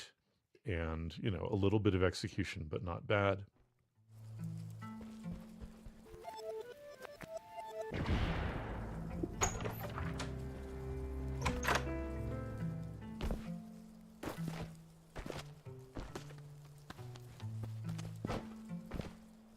In the second puzzle of this level, at first you're like, okay, more purple glowy levers. One of us needs to get up there and pull that lever. Okay, but then we learn something really profound here, which is that when we rewind and create this shadow, he's not going where we were, he's doing what we did.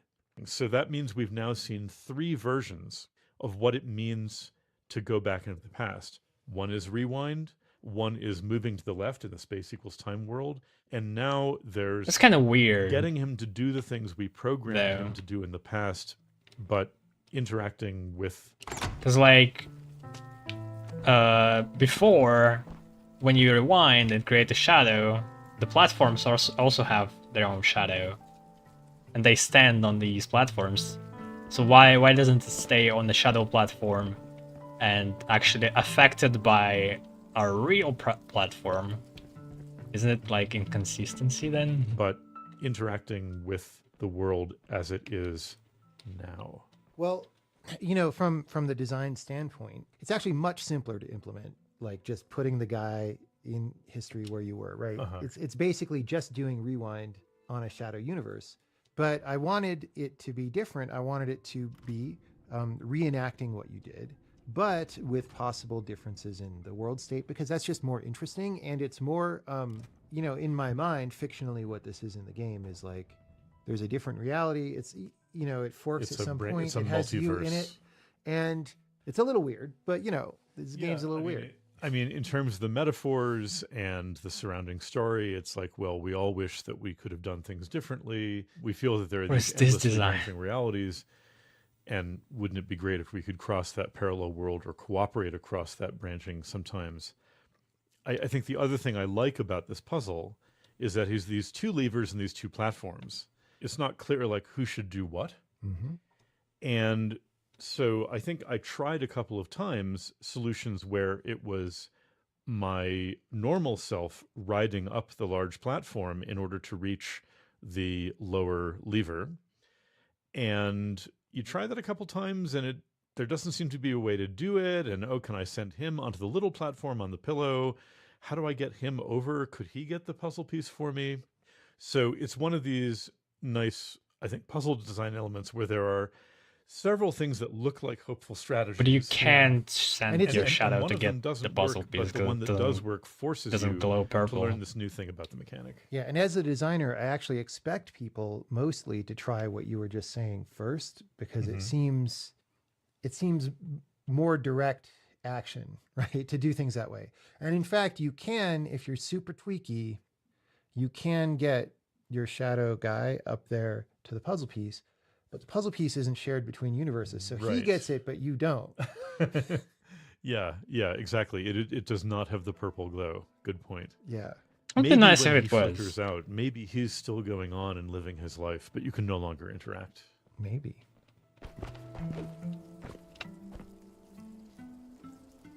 I feel like that would be nice to have 2 solutions to this. Like in both, you still need to think carefully and execute it well.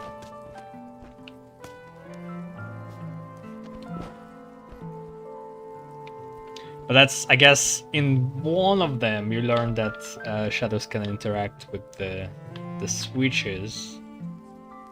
Or you already learned that before? No, you... No, like, interact with the switches. Like pressing a button to click a switch on... Well, there's no switch, but if you're, like, moved by the actions in the real world and next to the switch, this action is actually going to influence that. That wasn't established, so maybe that was the point. Alright, the last one. Might be more. Wait a second. How is this possible?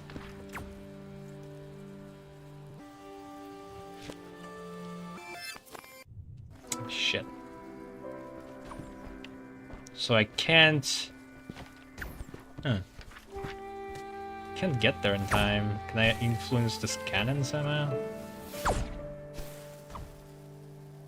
Can move the platforms, but that doesn't help. The cannon doesn't glow in any way. Strange. Maybe you can only get it through other worlds. That's... I mean... That's what I thought. Like some other puzzles, but that wasn't the case.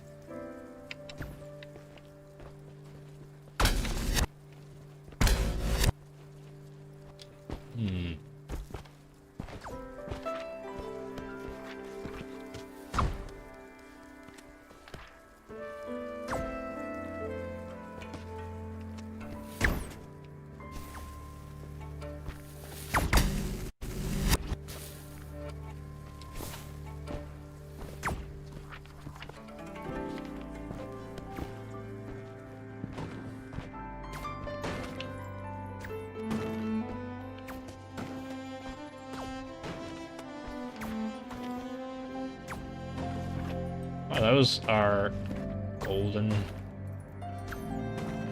1/r squared, or 1/r. And now, again, you know, these themes and variations, now we have the clouds. Before we controlled their spacing with rewind, and now we've got the ring, and this first puzzle isn't too hard, and we can just slow down the clouds and get over there. The second puzzle, I think the reason why it took me so long to think of the solution is that you had a platform with a flower on it for purely decorative purposes in a level long ago. And so I thought of this as purely decorative. And so... See, that's maybe a backfire, because the intent was, you know, the way I think about these levels is they sort of come in pairs, right? They're reprises of each other. And the interesting thing about a reprise is you just get to juxtapose them in your mind and see what's different about them and all that stuff, right? And so this platform needed to be here for this puzzle to work. Right. And so, like, if it wasn't on the other one, then maybe it's less like the same level. Although that said, it probably in reality, it would have been fine, right? But it's interesting to hear that, because I'd never had that thought that might cause people to disregard the platform as opposed to maybe continually wondering why it's there.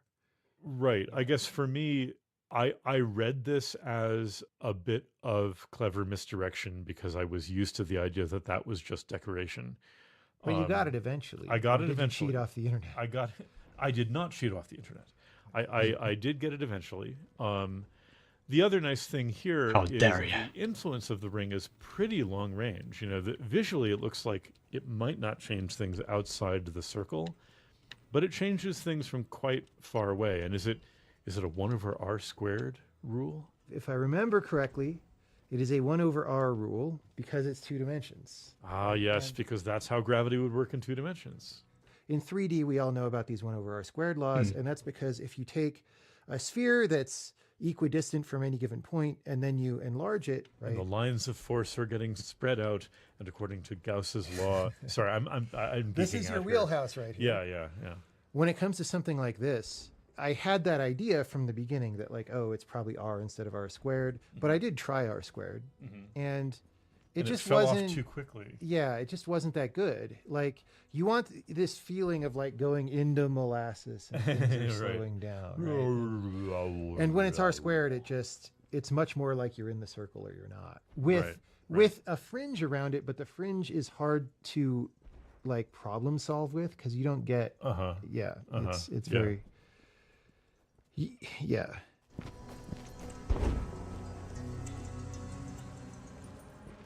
When we're sitting down to design a game, we get to decide everything about how it works. So, we have the high-level idea that there should be an object you could drop to slow down time. How do we decide exactly how it should behave, down to every detail? The game was inspired by strange phenomena created by the laws of physics, and more specifically, the slowdown effect was inspired by time dilation that happens at very high speeds or in very deep gravity wells, so we can start our thought process there. Since we are dropping a localized object, it is much more reminiscent of gravity wells than high speeds.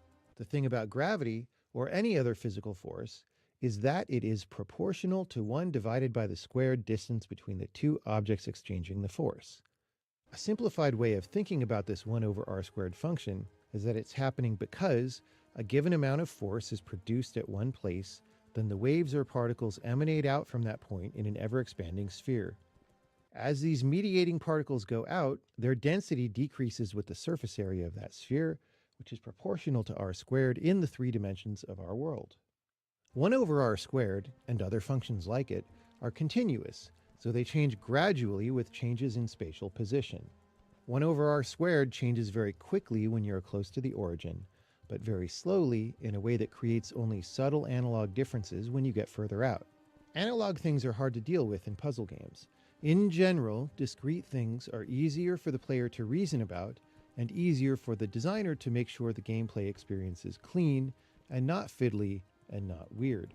If the speed that you go at changes quickly near the center of the ring, and this speed is a big factor in how puzzles get solved, which it must be, the whole idea of the world is to slow stuff down by placing the ring, then the puzzles would be subject to a lot of fiddliness based on the exact position where the ring is placed. So if you place the ring right next to an object, that object might go at 0.1 speed, 1/10 of normal speed. But if you nudge the ring just slightly over, close enough that it might be hard for the player to intentionally choose distances at this scale, the object might now go at 0.2 speed, which is twice as fast, which makes it very hard to be consistent gameplay-wise. And if we don't limit the slowdown rate and just put a singularity at the middle, then slowdown would become infinite as you approach the center, which can become very awkward for gameplay. If you walk too close to the center or accidentally fell in vertically, it could take a very long time to get back out. And since you manipulate the ring by physically picking it up, and you'd need to be near it to pick it up, this set of game design choices drives us directly into the awkwardness. Anytime you're making choices, and you see they result directly in an unpleasant situation like this, it's a sign you should change those choices. So it was clear to me, pretty quickly, that we wanted to limit the maximum slowdown, and didn't want the maximum slowdown rate to be changing very quickly near the ring. What should the maximum slowdown be? We want it to be slow enough that you can see the effects in an obvious way, because that's very helpful when solving puzzles, and also makes the game feel cool. But also, we want the ability to design levels with lots of tolerance. You want to be able to make puzzles with wide margins of player error when the player is executing the right solution, and this necessitates the slowdown amount to be pretty high. Also, and this may sound shallow, but I wanted the music and sound effects to sound cool as you walk through the slowdown area.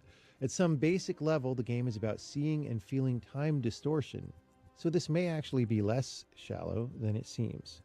But if the maximum slowdown is too much, solving can become routinely tedious because it just takes too long to move through the affected space. And if the music plays too slow, you can no longer really hear it anymore, both because your brain no longer tracks sounds I already that are that heard slow that, in the but same it way might as have been in normal the speeds, other and because the sound waves lose most of their energy as they get stretched. commentary. So the music stops being cool, and you don't get as much information about gameplay state from the sound effects. For all these reasons, I settled on an inner radius of the size you can see in the game with a max slowdown factor of 5 times. This inner radius is drawn clearly as a bubble when you place the ring. There's no maximum outer radius, and this is perhaps a design failing, because there's no way to use the ring to affect one object without it affecting everything on the level. This makes levels like impassable foliage much more difficult and messy than they might otherwise have been. But I didn't want to impose an outer radius because I wanted the ring to be as physics-y as possible, and that requires the effect to travel outward forever. Maybe it was a mistake, I don't know. Earlier we said that in 3D the falloff would be 1 over r squared, and that this would probably change too quickly. When I tried it, yeah, it changed too quickly. I also tried 1 over r, which in addition to being simple, is what would actually happen in 2D space, and I didn't like that either. Just going by game feel, I settled on a function involving 2 to the minus r. It is this. Boiling the function down to its simplest form, it's just 1 minus 0.8 times 2 to the minus x, where x is the number of radii away we are, and we clamp x at 0, which makes the slowdown constant inside the radius. Here's the code from the game that actually implements this.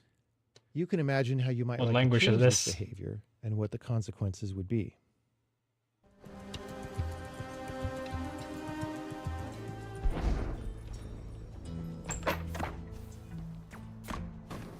And then Cascade. All right. This is like a Rube Goldberg thing. There's all sorts of things going on in this level. The left half is coupled to the right half in complicated ways, so it's much more than one screen's worth of logic that we have to think about. So we've seen this idea of dividing the frequency by 2, stepping down the frequency. We did it in some earlier things by creating collisions, and now we can do that with the ring, so we can slow down that cannon. But there's also several nice places in this level where we can use the ring just to make our lives a little easier, right? To make the air control on some of the jumps a little easier. And then there's also some sequencing we have to think about here. So I had to jump on a monster to get onto the cannon that is floating above the flaming spikes. So I ended up placing the ring on that cannon and just leaving it there. And that meant that I had to think about the order in which I did things. And I just walked off without the ring. And luckily, I had a brand shiny new ring as soon as I entered the next level. Yes, well, that is actually, that is intended that you leave it up there. And There's no way to, yeah, to get it you back. left it up there, you It's know, okay. but it's a video game, right? So, Well, yeah. Que sera, sera. yeah, like I would like for there to be a way to get you to get that back, but you would have to add a bunch of contrived stuff to the level about maybe somehow And when the you level get in already there, has so much stuff. yeah, maybe somehow when you get in there, you can throw a switch that like opens a trap door above the thing so you could fall down and get it. But then you'd be thinking about that when you're trying to solve the puzzle, right? Right. So then maybe it could be a secret trapdoor that just looks like the rest of the background, but then you'd be through the rest of the game going like, I wonder if there's more secret backgrounds. Well, and if it was that easy to get down onto the cannon, then we didn't need to do all the It other nega- stuff to yes. get to the cannon. It negates to your put heroic effort. Exactly. Yeah. There's some things that I also like about, well, and so the fact that you need to leave the ring on the level and leave the level is a little bit video gamey, but like we're a little bit postmodern here. I just really like the visual of the fireballs going into the slowdown zone and coming back out, and Yeah, you that's seeing nice. the space dilation. Now, that said, okay, so one of the things I wanted to do with this level was make a level where the different puzzles sort of bleed into each other or influence each other, right? Right. And are not separate. That's another instance of this thing that I do where I establish patterns where throughout most of the game the puzzles are separate, right? If two puzzles are on the same level, They're usually on 2 separate screens. They're usually each about 1 screen big. they're separated enough that you have a pretty good idea that they don't interact, and they're there more because they're related thematically. Right. And here all of a sudden that's different, and that increases the difficulty. And I think it decreases clarity, but I still wanted to do it in the game. And Well, so for me, that was pleasurable. I mean, I think some puzzles should be like that. You know, it's true that there's a lot of levels where it feels like a series of small puzzles, or little, like I said, little paradoxes or little koans. And this is much more like paragraph sized or, 5-paragraph essay sized. But I think it also helps here that once you have the logical idea, none of this execution is that hard. It's a little bit tricky to, like, even after you step down the frequency of the fireball cannon, the monster still has to go through several monsters. I think that there's a periodicity of roughly 4 or 5 before one of them gets through the gap in the fireballs down to the next level. It took me a couple tries to catch up with him and jump on top of him. Or I guess I could have hung out there and let him move under me. The but instead execution's a I little had to, bit hard there, I think. It's a little bit hard, but It's but fine. not so hard. I mean, again, because I'm not a super platformer, I mean, You just needed to like do I'm it differently. not somebody who could play like Celeste, right? Okay. I understand the beauty and the joy of those games, and I'm impressed by the people who can play those games. But for me, maybe I'm getting old, but that would be tough for me.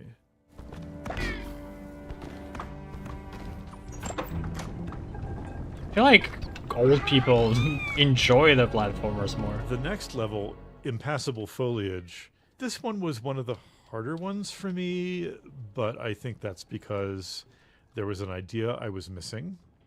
And again, I think it's kind of good come on. that there are I already did that. puzzles with hard solutions if you don't quite get the idea, and easy solutions if you do get the idea. So in mathematics, the first proof of a result of a theorem is often kind of ugly and kludgy and has a lot of moving parts. And then we have what we call the proof from the book, which is something Paul Erdős came up with, where that's the proof that now everyone says, this is the elegant, insightful proof. And so I think that's actually a nice element for puzzle games to have. So, of course, this reminds us of the irreversible level from some time ago, where the only way to get up there and delay the vertical block from blocking the horizontal block, I would say was to get it's up there too without easy using rewind. because Now of we have this that. new tool, namely the ring. Okay, kind of straightforward. We put the ring underneath the plant to slow it down, but now we have these 3 cacti. So we know what we need to do. We need to get monsters over there so we can jump up onto that platform. And we also are given rewind immune monsters, As a cell. which makes our job here a little harder, because if we don't get onto that platform quickly enough, then we have to sort of Like start the process desynchronizes over. But everything. the nice thing here is you have 2 kinds of control over the phase. So yeah, it took me a while to realize that the frequencies are the same. If the frequencies were not the same, then you would have to do something really finely tuned with the ring to like alter, slow down the frequency of this cactus so it matches the frequency of the monster cannon. Yeah. And thank you for not putting that in the puzzle. Yeah. But we can control individual cacti by putting the ring close to them, although, one over R, it does affect the other cacti a little bit too.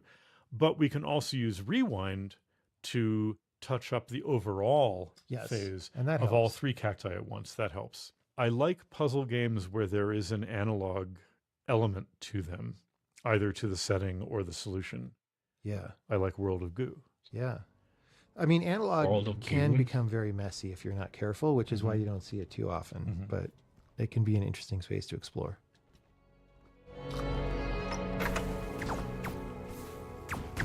So elevator action, when you're solving this puzzle, you're like, okay, now I really need to slow the cannons down because there's no way I can run upstream against these fireballs. I think I tried putting the ring on top of the first cannon there by the lever. And then I was like, oh, but what am I going to do about the second cannon? And then at some point you think about having the ring ride down on the elevator. And then there's this nice fact that you can retrieve the ring, if you're like close to it in Euclidean space, even if it's like on the other side of a platform, or I don't think you use this, but maybe even on the other side of a wall. Well, there's a little bit more of a gap here than we normally would put, and that's to make it a little bit plausible that somehow you can reach in and grab the ring, right? Yeah. But yeah, this elevator is an example of a thing that I do a lot in puzzles, which is I come up with what I want the level to be about, which is you get this idea that you need to slow down all the cannons, but the way you would do that, if you could, would be to place the ring above them, but then you need it for the next cannon, right? Right. And so And of course, the trick is to use the elevator. That means we need an elevator in the level. And so we need to pretend like there's a reason to have an elevator, right? Right. Which is, hey, we're going to ride down to this place where the key lives. Which You know- looks like just a thing to do. Like, oh, that's where the key lives. I have to go down there. I have to fight a monster bunny, whatever. Yeah, whatever. But, topologically, the key might as well be at the top of Right. the elevator next to the switch, right? And it doesn't really matter.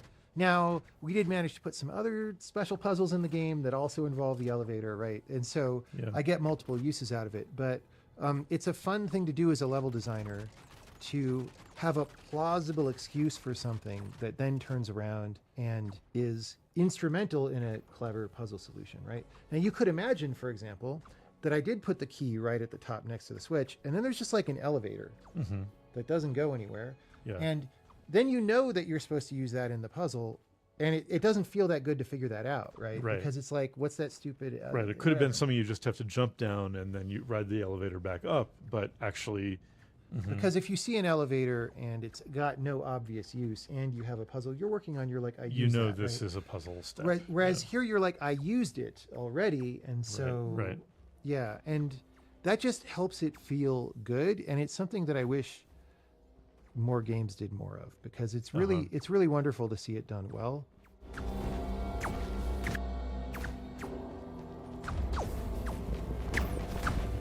Well, they really need to.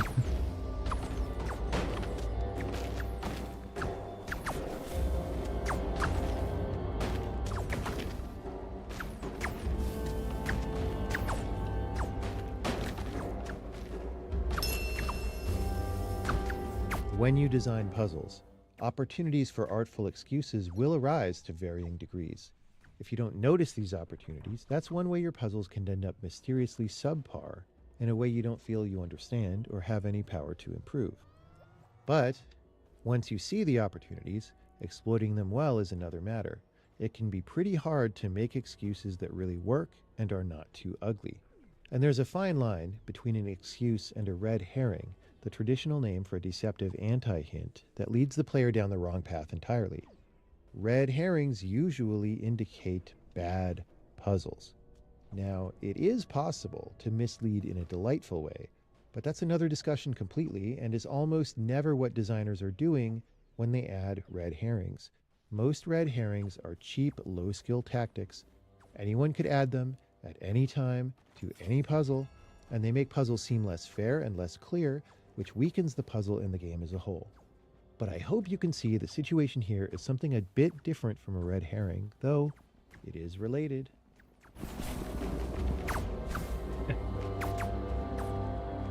Here's a version of elevator action that just implements the idea of the first puzzle, but without making any artful excuses for the level's setup. It's included here to show the usefulness of artful excuses. This version of the level is more minimal than the original, and I've said a few times elsewhere that when designing Braid, the simpler the levels got, the better they were. But this level is an exception. Here, simpler is worse because it gives away the answer to the puzzle, which destroys the magic. Imagine you're at the top of the level, you get the key, you realize you can't get back out through the cannonballs. What's the solution? Well, obviously it has to do with that elevator platform that has no other purpose. How could I use that? Well, this world is all about the ring. Oh, I'll just put the ring on the elevator. In the original level, the elevator has an excuse to exist. You ride it down to a side room where you get the key and fight a monster. Obviously, you needed to go down. Yeah, I'm sorry, Jonathan Blow. That's that's just too much repetition there. It's pretty clear now, especially after Moriarty. We already went through this. Here in another castle, this is another one of these like Zen koan levels. It all fits on one screen. It poses a pretty clear paradox to you, right? Like, gee, if only I could use the ring to slow down that horizontal platform to maybe get over there by the time the key is dropping. But I would also have to use the ring to slow down the vertical cannon so I can get up there to flip that lever. If only I could do that. Oh, I can. And it's a reminder that rewind, It's still in the game. It's It's not just still in how the you game. resurrect yourself. it's not just how, and it's also, I think a lot of the recent uses of rewind were to rewind sort of one thing, if you know what I mean. Yeah. And here we're setting up a fairly long sequence where the ring is in two different places and rewinding all the way back through to the previous place it was. And then there's this awesome cinematic hero move here where you get to leap through the air, catch the key in midair as it falls, and even do it in slow-mo. Yeah. And it looks so fantastic. There is an alternate solution to the puzzle where you put the ring down around the bottom to slow down the key as it falls. It's barely achievable and not Right. as fun, but you Well, can good. do it that way. Okay, so again, a twitchy way without as much thought, and a less twitchy way with more thought. Yeah. It's also, of course, wonderful that, I mean, we've seen a couple of places now where the ring is on something moving, like a cloud or like the elevator. It's wonderful that it can fall through the air with the key and continue working. Oh, yeah. Right, because at first you might think the ring is a thing which lives on stationary objects. Here is a simplified version of the level in another castle. The original is fairly complicated and difficult, involving the use of a floor that makes you rewind exempt. But because there are only a few of these in the whole game, you have only a small amount of experience with how they work, so it's more difficult to think through the solution. I had wanted this to be a fairly difficult puzzle because it's the final level before the end game, and traditionally, difficulty goes up with time. And there are some good reasons for that, though we in the industry do tend to rely on this old habit a bit too much. Also, precisely because there aren't many of these rewind exemption platforms in the game, I had wanted to use another one here, because otherwise, if that game mechanic only happens once or twice, it feels pretty weird, like a one-off hack, rather than part of the overall system. But really, the important, interesting, and cool thing about the level, the idea that inspired me to make it in the first place, is just the mental image of the ring and the key falling slowly together for a long time. These days, I would be much more interested in making a level that focuses on that phenomenon specifically, without obscuring it by putting unrelated, difficult stuff in front. So, here's what that might have looked like. It is more focused, and also much easier. Braid is a somewhat short game. If all the puzzles were as easy as this one, maybe the game would feel less satisfying because you could blast through the whole thing without having to think very much. But you can structure a game to break ideas like this into multiple stages. First level, we show the cool thing with the key falling slowly, and you do have to think a little bit to solve that, but it's not too hard. Then, the next level is built around the idea of the key falling again, but with some augmentation that's interesting on its own. And there can be more challenge in the second level because the player's already familiar with the idea of the slowly falling key and can use that as a pre-understood building block in the solution. I didn't do much of this in Braid, though the reprise levels make this happen to a limited degree, but in later games I do it a lot. These days, I really like making sequences of puzzles where there's a flow of ideas from puzzle to puzzle, and that flow itself becomes observable by the player, and the sequence creates a more than the sum of its parts effect that can be quite sublime when fully appreciated. Yeah, but like in the original one, there was also this phenomenon of if you rewind while you're affected by the green residuum, the ring doesn't get affected by it, because you would assume that the ring would also be non-rewindable because it's on yourself, but it rewinds. So like there's like a combination of two things you need to figure out while you play it the first time. This level works because the ring itself falls slowly. But you could imagine that the field emanated by the ring might not affect the ring itself, only everything around it. Then the ring would fall at a normal speed. As a designer, how do you decide which way plus to that. go? This level shows you exactly how I make this kind of decision. There's something really interesting that I could do if the ring affects itself, have it fall slowly with the key for a long time, and there's no equivalent interesting thing in the other case, at least not that I could think of at the time or even now. This helps to sway the decision quite strongly. Because the ring acts on everything, including itself, for consistency, the sound effects played when the ring is manipulated are also affected by the time dilation. I decided to do this not just because it's internally consistent in terms of the laws of the world, but also because I wanted to further emphasize the change in time behavior with as many audio visuals as possible, and the ring's sound effect is very prominent at these times. There are some interesting things to say about where the reprise levels came from. Way back toward my start as a professional video game maker, when just hanging around developer conferences, I'd heard some designer friends speak enthusiastically about games where you can revisit old levels with new abilities and navigate those levels in a different way than you had before. For example, now that you have a grappling hook, you can transit a level more quickly and get to some new places that you couldn't when you initially played it when you were only able to jump. I don't actually remember which games were being discussed. Maybe they were Mario or Metroid games, but they were mostly games I hadn't played. But this stuck in my mind as an interesting thing to do in a game design. Later, when I was designing Braid, all these ideas bubbled up. But Braid doesn't work by your character getting new abilities over the course of the game. The abilities, such as they are tied to each world. And since the abilities are tied to worlds, it's not possible to actually go back to the same level with different abilities. So I flipped the idea around and had the same levels recur in different places, wherever I felt the mechanics of the new world made the puzzle interesting and different. So those are the reprises. But adding reprises does more than just help make some neat puzzles. It amplifies the experience of one of the core values of the gameplay, which is to observe and appreciate the varying rules of time and their consequences. When you see the same level in a new world and have to think about a familiar thing in a new way, this shines a light on the differences. And since the differences are caused by the behavior of time, this highlights the behavior of time in an extra way, beyond what happens when you just play an arbitrary level in the new world. Reprises were also good for the thematics of the game. Having the same levels show up repeatedly felt dreamlike, and similar to the structural repetition of the story screens. I enjoyed the feeling of important levels echoing forward through the game. A fundamental dilemma arose with regard to the reprises as development proceeded.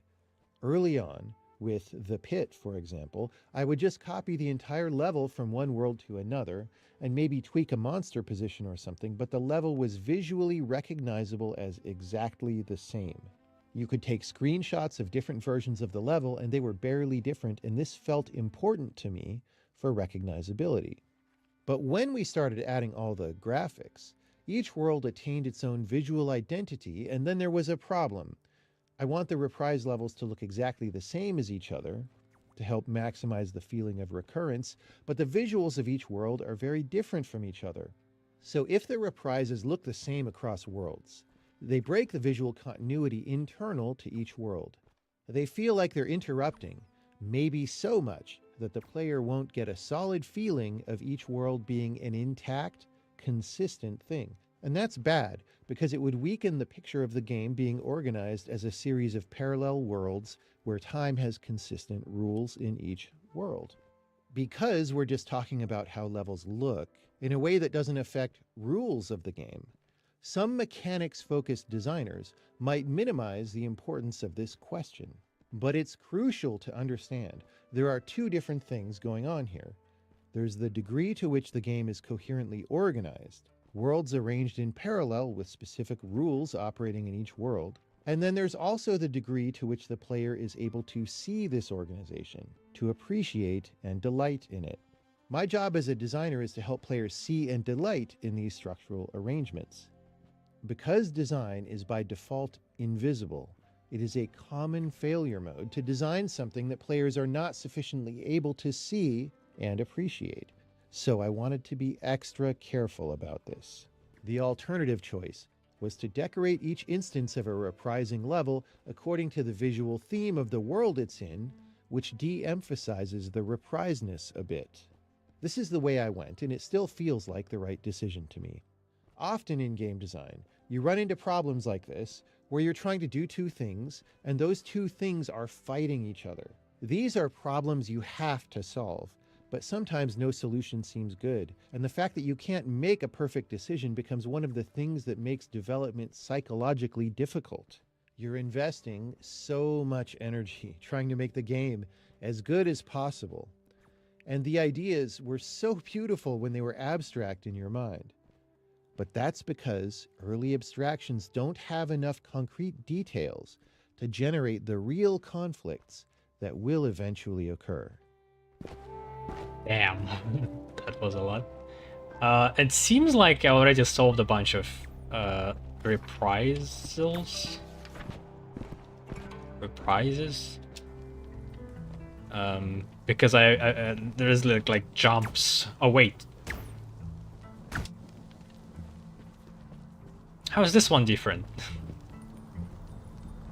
Here's a simplified version of the level in another castle. The original was fairly complicated and difficult, involving the use of a floor that makes you rewind exempt. But because there are only a few of these in the whole game, you have only a small amount of experience with how they work, so it's more difficult to think through the solution. I had wanted this to be a fairly difficult puzzle because it's the final level before the end game, and traditionally, difficulty goes up with time. And there are some good reasons for that, though we in the industry do tend to rely on this old habit a bit too much. Also, precisely because there aren't many of these rewind exemption platforms in the game, I had wanted to use another one here, because otherwise, if that game mechanic only happens once or twice, it feels pretty weird, like a one-off hack, rather than part of the overall system. But really, the important, interesting, and cool thing about the level, the idea that inspired me to make it in the first place, is just the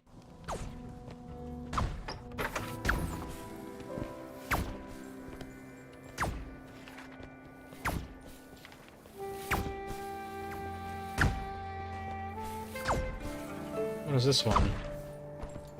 How do we get there? It's not affected by time. Which means what?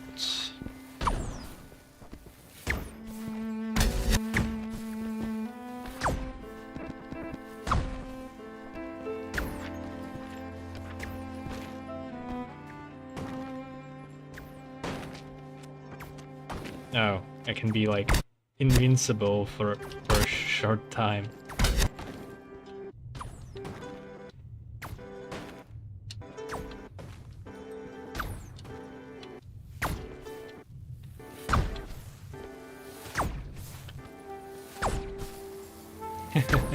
That's where pause comes in handy too.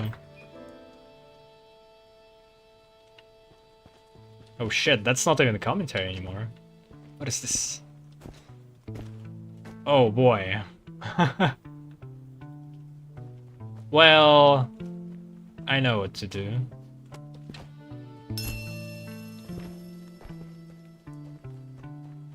It's pretty easy. Wait. Oh no. The puzzle piece is on top, though. How do you get on top of the doors? Well, let's explore first. Oh, wait. Okay. I can rewind that door.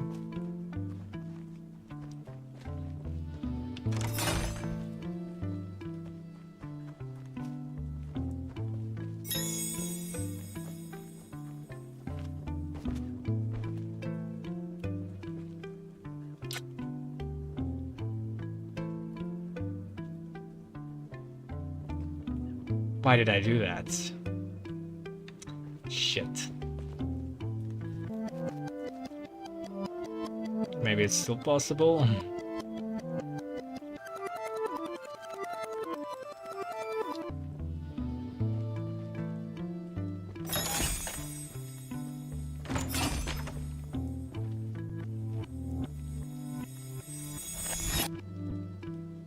Wait, what?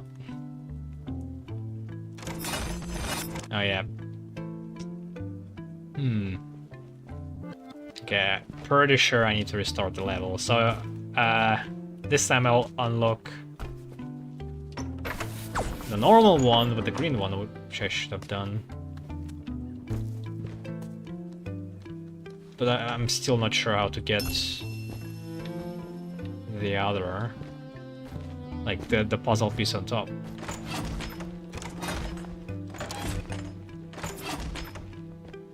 How do I get rid of the key?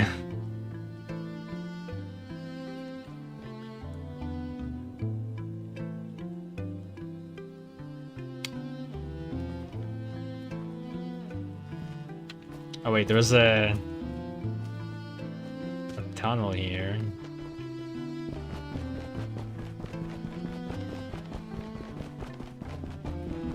Oh shit, which allows you to...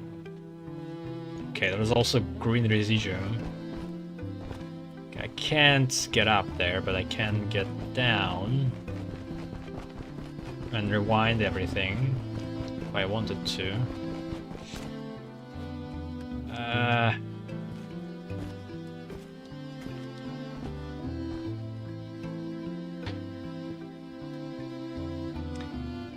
Yeah, the problem is right now is to somehow get rid of the normal key to pick up the green one and open this door.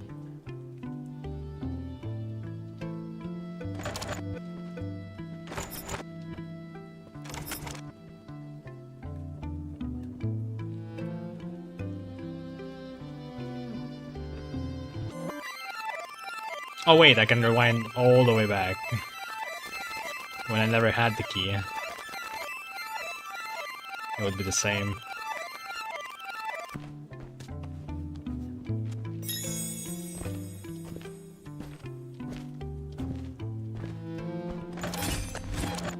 Wait, no. Okay.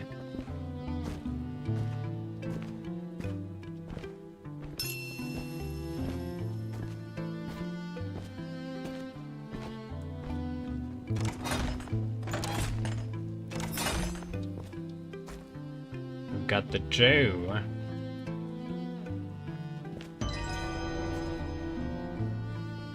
Does that help? Can I actually balance off him enough? No.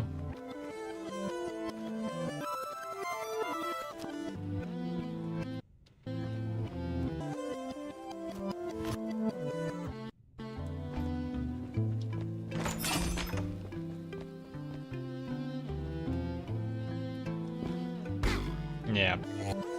It's like it would be too easy, eh? Well, let's think about it.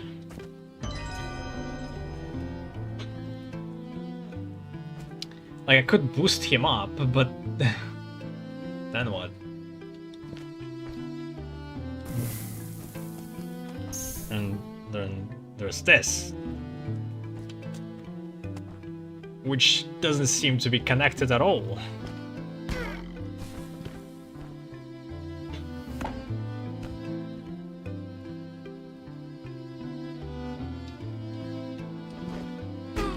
Huh, now he's there.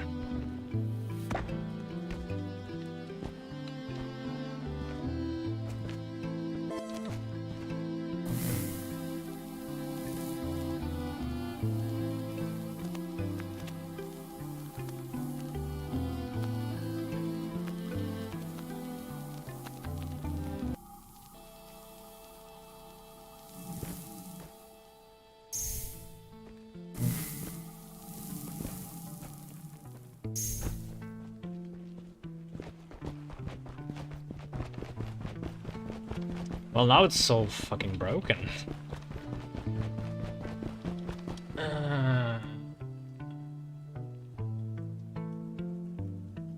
I could trap him between the doors. But even if I'm on this middle door, I don't know if I can jump high enough to get the puzzle piece. And then also, how am I going to end up in between myself?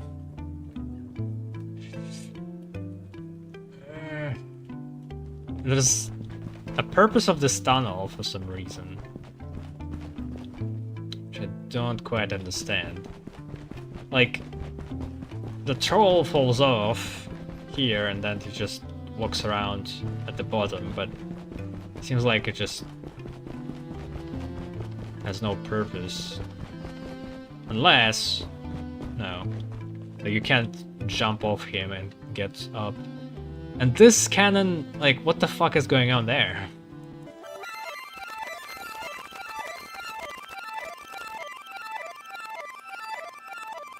That seems like it's not even connected to anything. Like I can't do anything with this.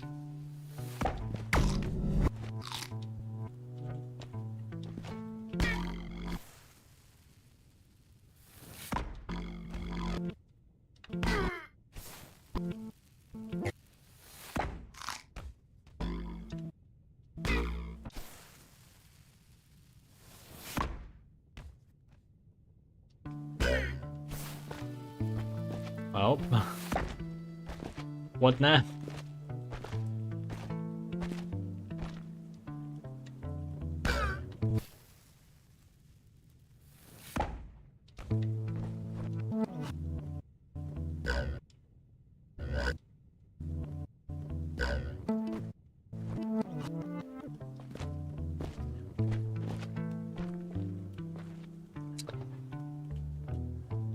Just misdirection, maybe? Like, it's a huge misdirection to just put here.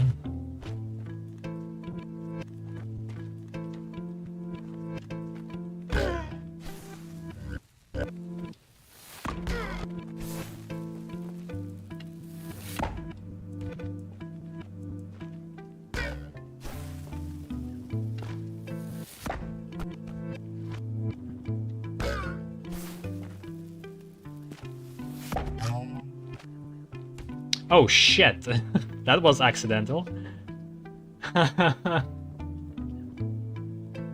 Huh. Okay, that's something I can do, but... Oh, that helps me.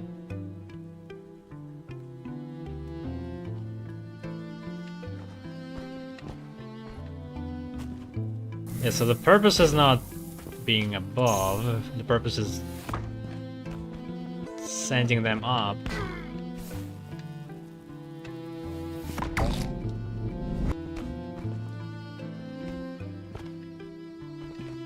I kinda just end up there. And... well, I got this puzzle piece.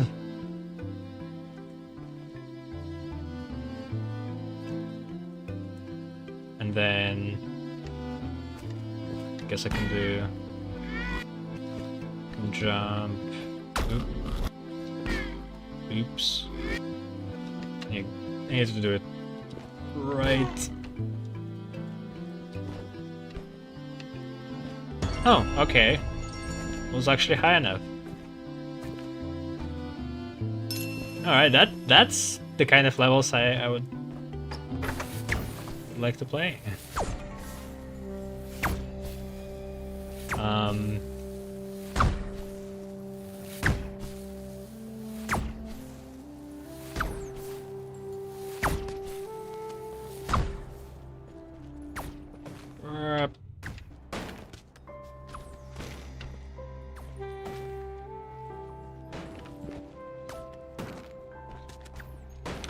There was like one I couldn't get to. That's just a commentary.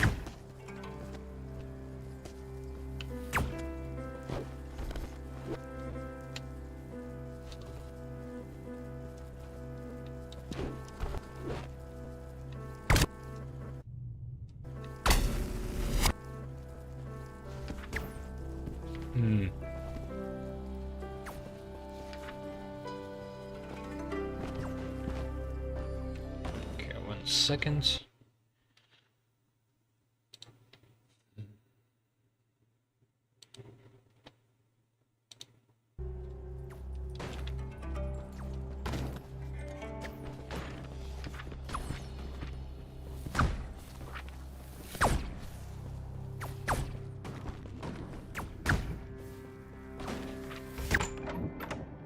Oh, that other cannon is going to help me to solve that puzzle.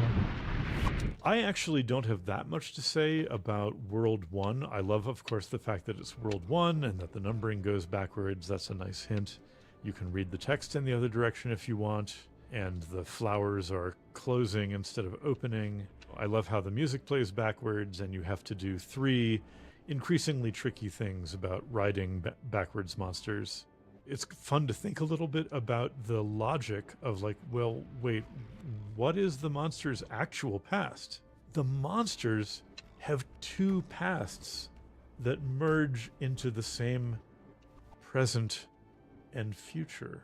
One of them is falling from the cannon, and the other is jumping down from the door, and you're bonking them. How does that make merges sense? Those two Is the question. pasts into the future, which is pretty wild, right? When we think about the multiverse, we're always thinking about the present splitting into two futures. There's a rather mysterious thing in an advanced area of mathematics called a co-multiplication, where instead of taking two things, combining them and producing one, you're taking one and splitting it into two. The idea behind the whole world was to do time being bidirectional in some way, right? This is one of the ideas that was left over from the original game that I decided to bring in the end. How do we do that there actually are two directions that time is going simultaneously and you could see it either way, right? And To so really take that seriously. yeah, As opposed to like it's forward plus tweaks. yes. So the monsters are living backwards in some way and the player is playing forward. Now, because it's a video game made for you, you do have a little bit of like executive privilege here in that you're able to change their past and they're not able to change your past, because what would that mean? Right. But the only other way that I thought about that this could possibly work, maybe I wasn't imaginative enough, but you could just imagine that both things are happening and they kind of just don't affect each other.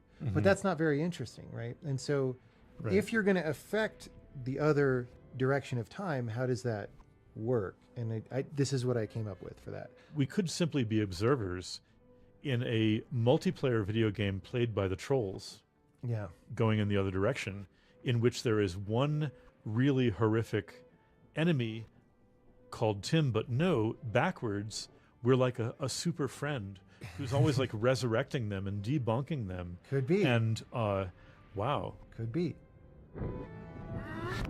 Yeah. Well, I understand it's for the purpose of making the level interesting, but like you shouldn't be able to actually affect them here, because at this point they're dead. They're falling down this path basically, but backwards. So like the same way you can't kill them here, you also shouldn't be able to revive them while they're falling down. Like I don't know if it makes any sense. But I guess it's like a new world mechanic, so.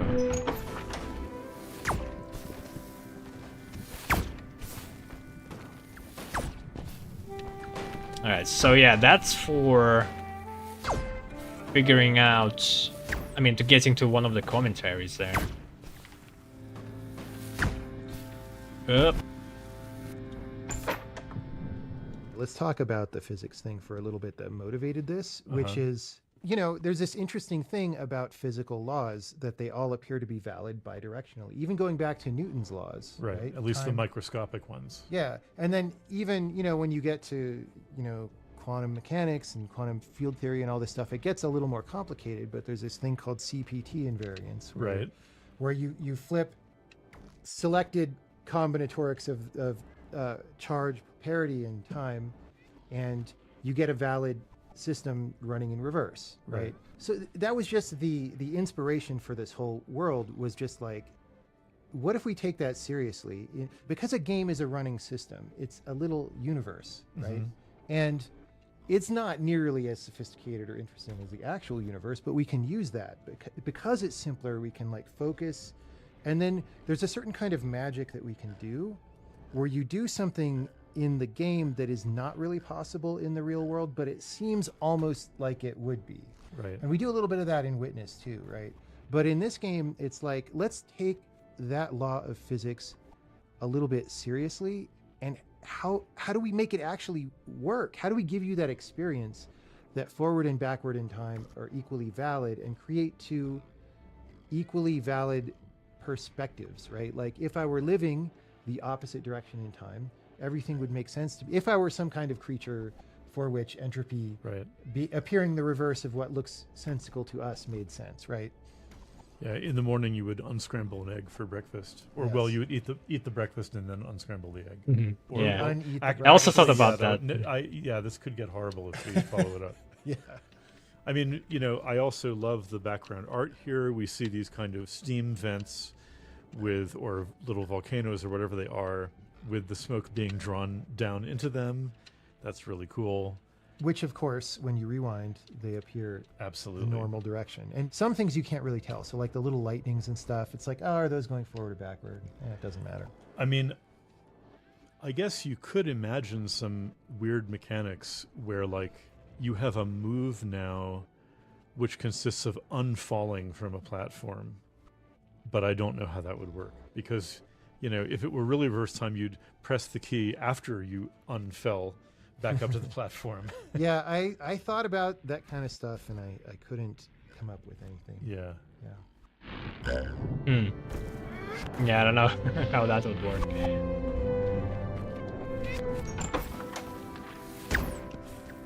Yeah, the thing is with like reverse time being valid is the fact that the cause and effect would be also reversed. But like for the creature who leaves in reverse, it would kind of be still the same. Wait. I think to time. Oh, I need to time it probably. Or do they change the position? They slowly, yeah. They slowly move to the center, I think. So maybe I don't need to change anything. We'll eventually synchronize.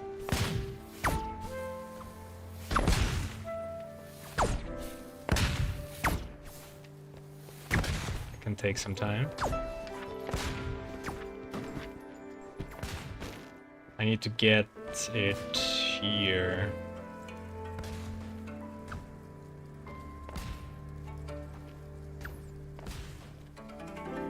Yeah, like further than this.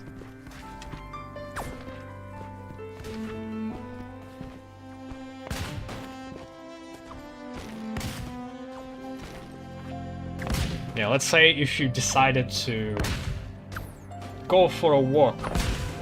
You go for a walk and come back home. In reverse, it would be going in reverse walk. And you wouldn't have a thought to go for a walk. You'll have a thought of going for a walk after you already did that. Okay, maybe I shouldn't miss the moment also.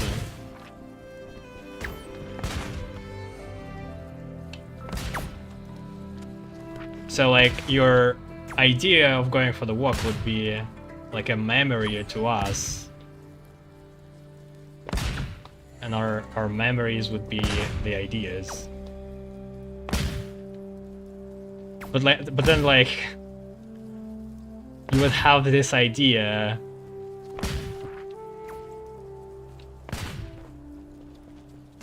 like way before the walk has happened, because you would in this world you would remember about the walk for like maybe a week, let's say. Well, maybe not, maybe it's shorter, but still, like if we not talking about a walk but something more memorable, but memories also would be in reverse somehow. It's so weird. I don't know if it's possible. I think for a lot of people, this is their single favorite puzzle in the game. I was playing with this with some people complain about it because it's hard. Well, they're it's wrong. probably the hardest puzzle in the game, right? There is a platform It is an interesting puzzle. really high. It's like twice jump height or something. Right. And it's really far. It's so far from anything else that you clearly can't jump across either. You have this question like, what even am I expected to do here, right? And in the initial configuration of the level, the monster doesn't even come over here yet. So there's like nothing if you just walk over here from level load. So yeah, there's the platform puzzle farther to the left with the shadow platform to get him over here. Yeah. But honestly, it didn't take me that long to figure this one out because it's presented to you in such a stark way. Now, you've seen other places in the game that was where you have to hard. do some kind of double jump to get to higher places. Sometimes that means jumping off 2 monsters. We saw that sometimes Like, I never with a little learned air that control and execution, the trolls we can jump off off your one head. monster twice. Oh, but there's Up to that our point. double. It's just interesting to see as a designer how, you know, some people find certain things hard and other things easy. There's not really a uniform, this is easy, this is hard. But this puzzle is, broadly speaking, one of the harder ones. You know, there's 2 interesting things about this, I think. One is that in a lot of other places in the game, when there's tricky timing, like way back in Leap of Faith, you're like, oh, but I can rewind and adjust the timing. Well, but now rewind is a resource that you're using because you have to set up the shadow. But I think the other nice thing about this is once you have that idea, you think, oh my God, that's so acrobatic. How am I going to get that right? And it takes a couple tries, but it's actually not that hard to get right. The execution is not that hard, but then you're so proud of yourself as a player when you pull it off. I think I was kind of mad how long it took. But yeah, in retrospect, I mean, it's pretty good, pretty nice one.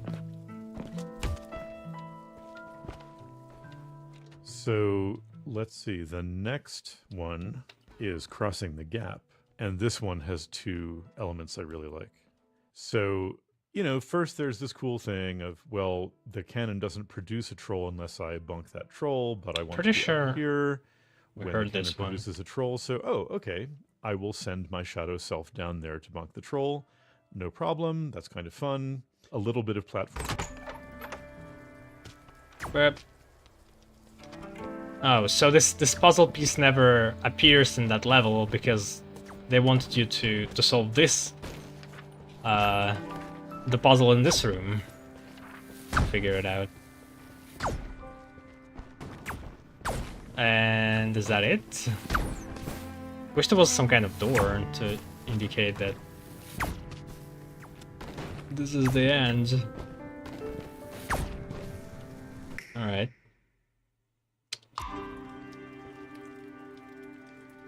Oh wait, that wasn't Moriarty, that was Chris Moore. Oops. Okay.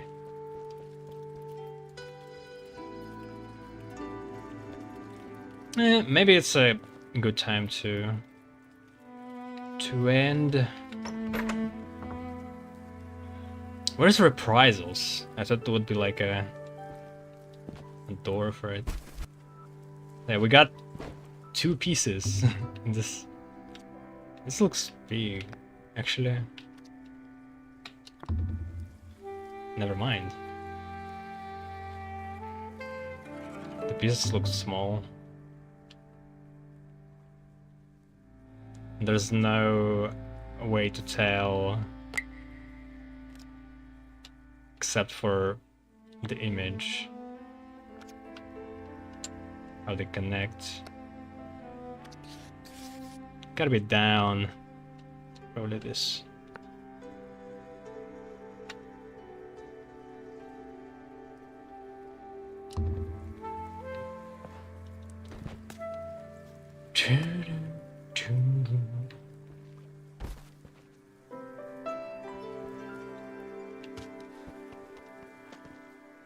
Yeah, alright.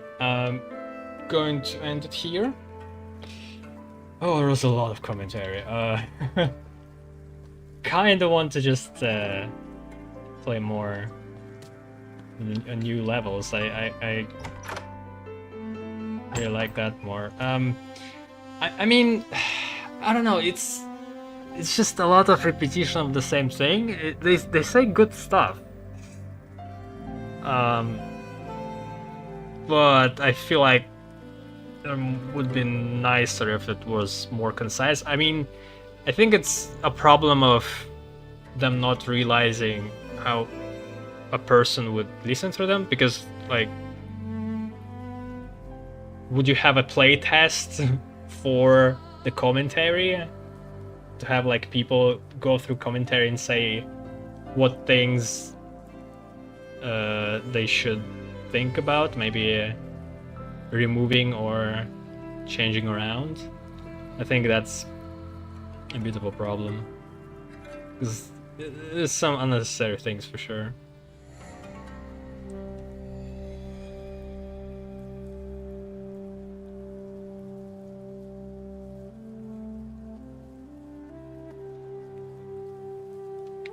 Alright, well, see you around.